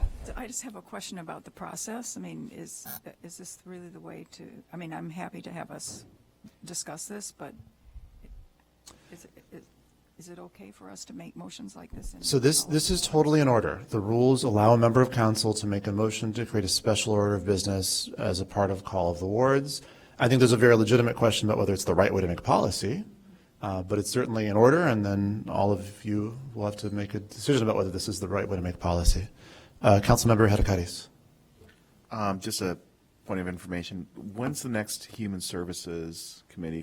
Because this is basically the same item that we had. Yeah, so Human Services. This passed out of, to answer your question, this passed out of Human Services. I think when this came up previously, there was some confusion here. We have a new police chief. I think and the president at that time had not yet pardoned thousands of folks who, for simple possession. I think given that new information, given a new chief, given that we have new council members here now, it makes sense for us to take another peek at this with fresh eyes. And I think this perfectly aligns with the values of Evanston, of our community, and the folks who are up here. Is there any further discussion on this item? So will then the clerk please take the roll on the motion to create the special order of business? Councilmember Revelle? Aye. Councilmember Reed? Aye. Councilmember Hadakaris? Aye. Councilmember Kelly? Councilmember Harris? Councilmember Nuzma? Aye. Councilmember Burns? Aye. With 6 voting in favor and no voting against, the motion carries, and the item will be on the agenda for the second meeting in November. Councilmember Hadakaris. There will be a ward meeting on October 26th. It will be virtual, and I'll be sending out a newsletter in the next week with more details. Councilmember Kelly. Councilmember Harris. Thank you. I just wanted to again reiterate how excited I am to have a new police chief, first African-American female, to acknowledge that, as the mayor mentioned, that it was Indigenous Day, and I'm excited about the change in the way society is looking at this day. My second ward council meeting, second ward meeting will be October 27th at 7 p.m. at Robert Crown. A notice will go out. And the first newsletter that I created for the second ward last week, I'm excited to say we added a portion of the newsletter to be able to request the information in Spanish. And within the first 3 days, we had 27 requests for residents to have it translated in Spanish. So I'm excited about that. Councilmember Nuzma. Thank you, Mr. Mayor. Just again, welcome to Chief Stewart, and thank you to Chief Eddington as he goes to see his grandchildren at some point in the not too distant future. That's why I said not too distant future. Yeah. And that's it. Thank you. Councilmember Burns. Yeah, just also want to say congratulations to Chief Stewart and the community as a whole. I think just even from what I heard from Fifth Ward residents and business owners, I think this was a community. They felt like this was a community win. All the support that I did, all the feedback I did receive from the community was in support of Chief Stewart. So happy to welcome her here, as well as wish Chief Eddington a happy retirement once he eventually gets to it. So we're also having an award meeting, always the last Thursday of the month, and we'll talk budget and comprehensive plan and zoning at that meeting. Also, just quickly wanted to touch on the overlay conversation, West Evanston overlay discussion we had earlier. Again, it was just for discussion. When I was chair of the Planning and Development Committee, I asked staff if they could just help me understand the history of the overlay. I had heard from many staff members that there were parts of it, at least, that were that they believed hampered development and made it difficult to achieve the goals that the West Evanston plan set out to achieve. And so, just for my own knowledge, I wanted to make sure that we discussed it. But there is no plan to there's no plan to introduce any ordinance change or zoning change formally, or to put anything forth for action. All of those things will be considered in our comprehensive planning process, which will be a long, I'm sure, drawn-out process that will allow ample opportunity for community to participate. So again, that was just an item for discussion, and I'm happy that there were people here that were ready to learn more, and we'll discuss that at the next Planning Development Committee. Of course, it was held this meeting, and it will held or tabled at this meeting. I think tabled, and it'll come back at the next Planning and Development Committee meeting. Also, just wanted to talk about real estate deals. I've talked about this before, but I feel like every time we do another deal, this comes up. You will not hear from me about any real estate deals, at least that I'm putting forth. Anybody who's in real estate understands that they are extremely, what's the word I'm looking for, delicate matters. And if I were to indicate to the community every time that I was interested in bringing forth a proposal just to acquire property, right, not to dictate what happens on what once the city acquires it, but just to acquire it, we would not be successful as a city, which is why even in the private market, people don't go around just discussing real estate deals openly and talking about deals that they're under contract with and deals they're interested in. That's just not how you get things done. I will, however, right, I've limited the what we're doing, or certainly what I've proposed, to real estate acquisition, and left it completely up to the community and this body as a whole to determine what we do, which is why I'm always careful not to say, even with 1808 Hovland today, and I appreciate the support from my colleagues, that we're going to work with SEBA. That's not up to me. Well, the community will have that conversation. This council will determine that in some respects, and also staff. Again, what I'm working with staff to do is, when there are opportunities that even affordable housing developers, right, that have partnered with us for years are telling, look, don't pass this up. This makes sense to do. I think we need to act on that. And then eventually, again, I think we all agree that we need a comprehensive plan in place, which we will have that once the senior housing planner is in place. But I just want to be very clear. As soon as it was on the agenda, it was about to be made public, I'm thankful that we have a really organized ward. I reached out to Kristen, who you see, who made a public comment, and asked her if she could reach out to all the block club members on Hovland. It's a very organized block, and as she said, was essentially unanimous support for this. And those are people who actually live on the block, who have had to deal with this for, I think she said, over a decade. So I just wanted to, sorry for taking so long on that, but I think that's important. And then also just wanted to say that I looked back at the Human Services Committee meeting minutes, and the Fuse position, which again we changed to the admin position, was approved. It's item D, I guess, in our minutes. It says, I think it was C actually, Resolution 67R22 authorizing the city manager to execute an agreement with Fuse Corps. It passed. It was moved by myself, seconded by Councilmember Hedekadis, and the ayes had it, myself, Councilmember Hedekadis, and Councilmember Reed, and then it was only one nay, Councilmember Ravel. So it was not properly noticed, obviously, on this meeting, but I fully expect that to be on the next city council meeting that I believe is on the 24th. Thank you. And with that, Councilmember Newsom is recognized to make a motion. Pursuant to 5 Illinois compiled statutes 120/2A, I move that the City Council convene into executive session to discuss agenda items regarding personnel, setting the price of sale or lease of property owned by the city, and the establishment of reserves or settlement of claims. These agenda items are permitted subjects to be considered in executive session and are enumerated exceptions under the Open Meetings Act as set forth in 5 ILCS 120/2A, sections C1, C6, and C12. And sale or purchase, I just want to be clear, sale or purchase. Is there a second? Councilmember Newsom moves to resolve into an executive session pursuant to the various aspects of the statute cited. Councilmember Harris seconds. Is there any discussion? Seeing none, will the clerk please take the roll? Councilmember Ravel. Aye. Councilmember Reed. Aye. Councilmember Hedegardis. Aye. Councilmember Kelly. Councilmember Harris. Councilmember Nuzuma. Aye. Councilmember Burns. Aye. With 7 voting in favor and none voting against, the motion carries. And at 10:31 p.m., the City Council resolves into an executive session to begin immediately in the Councilmember Library.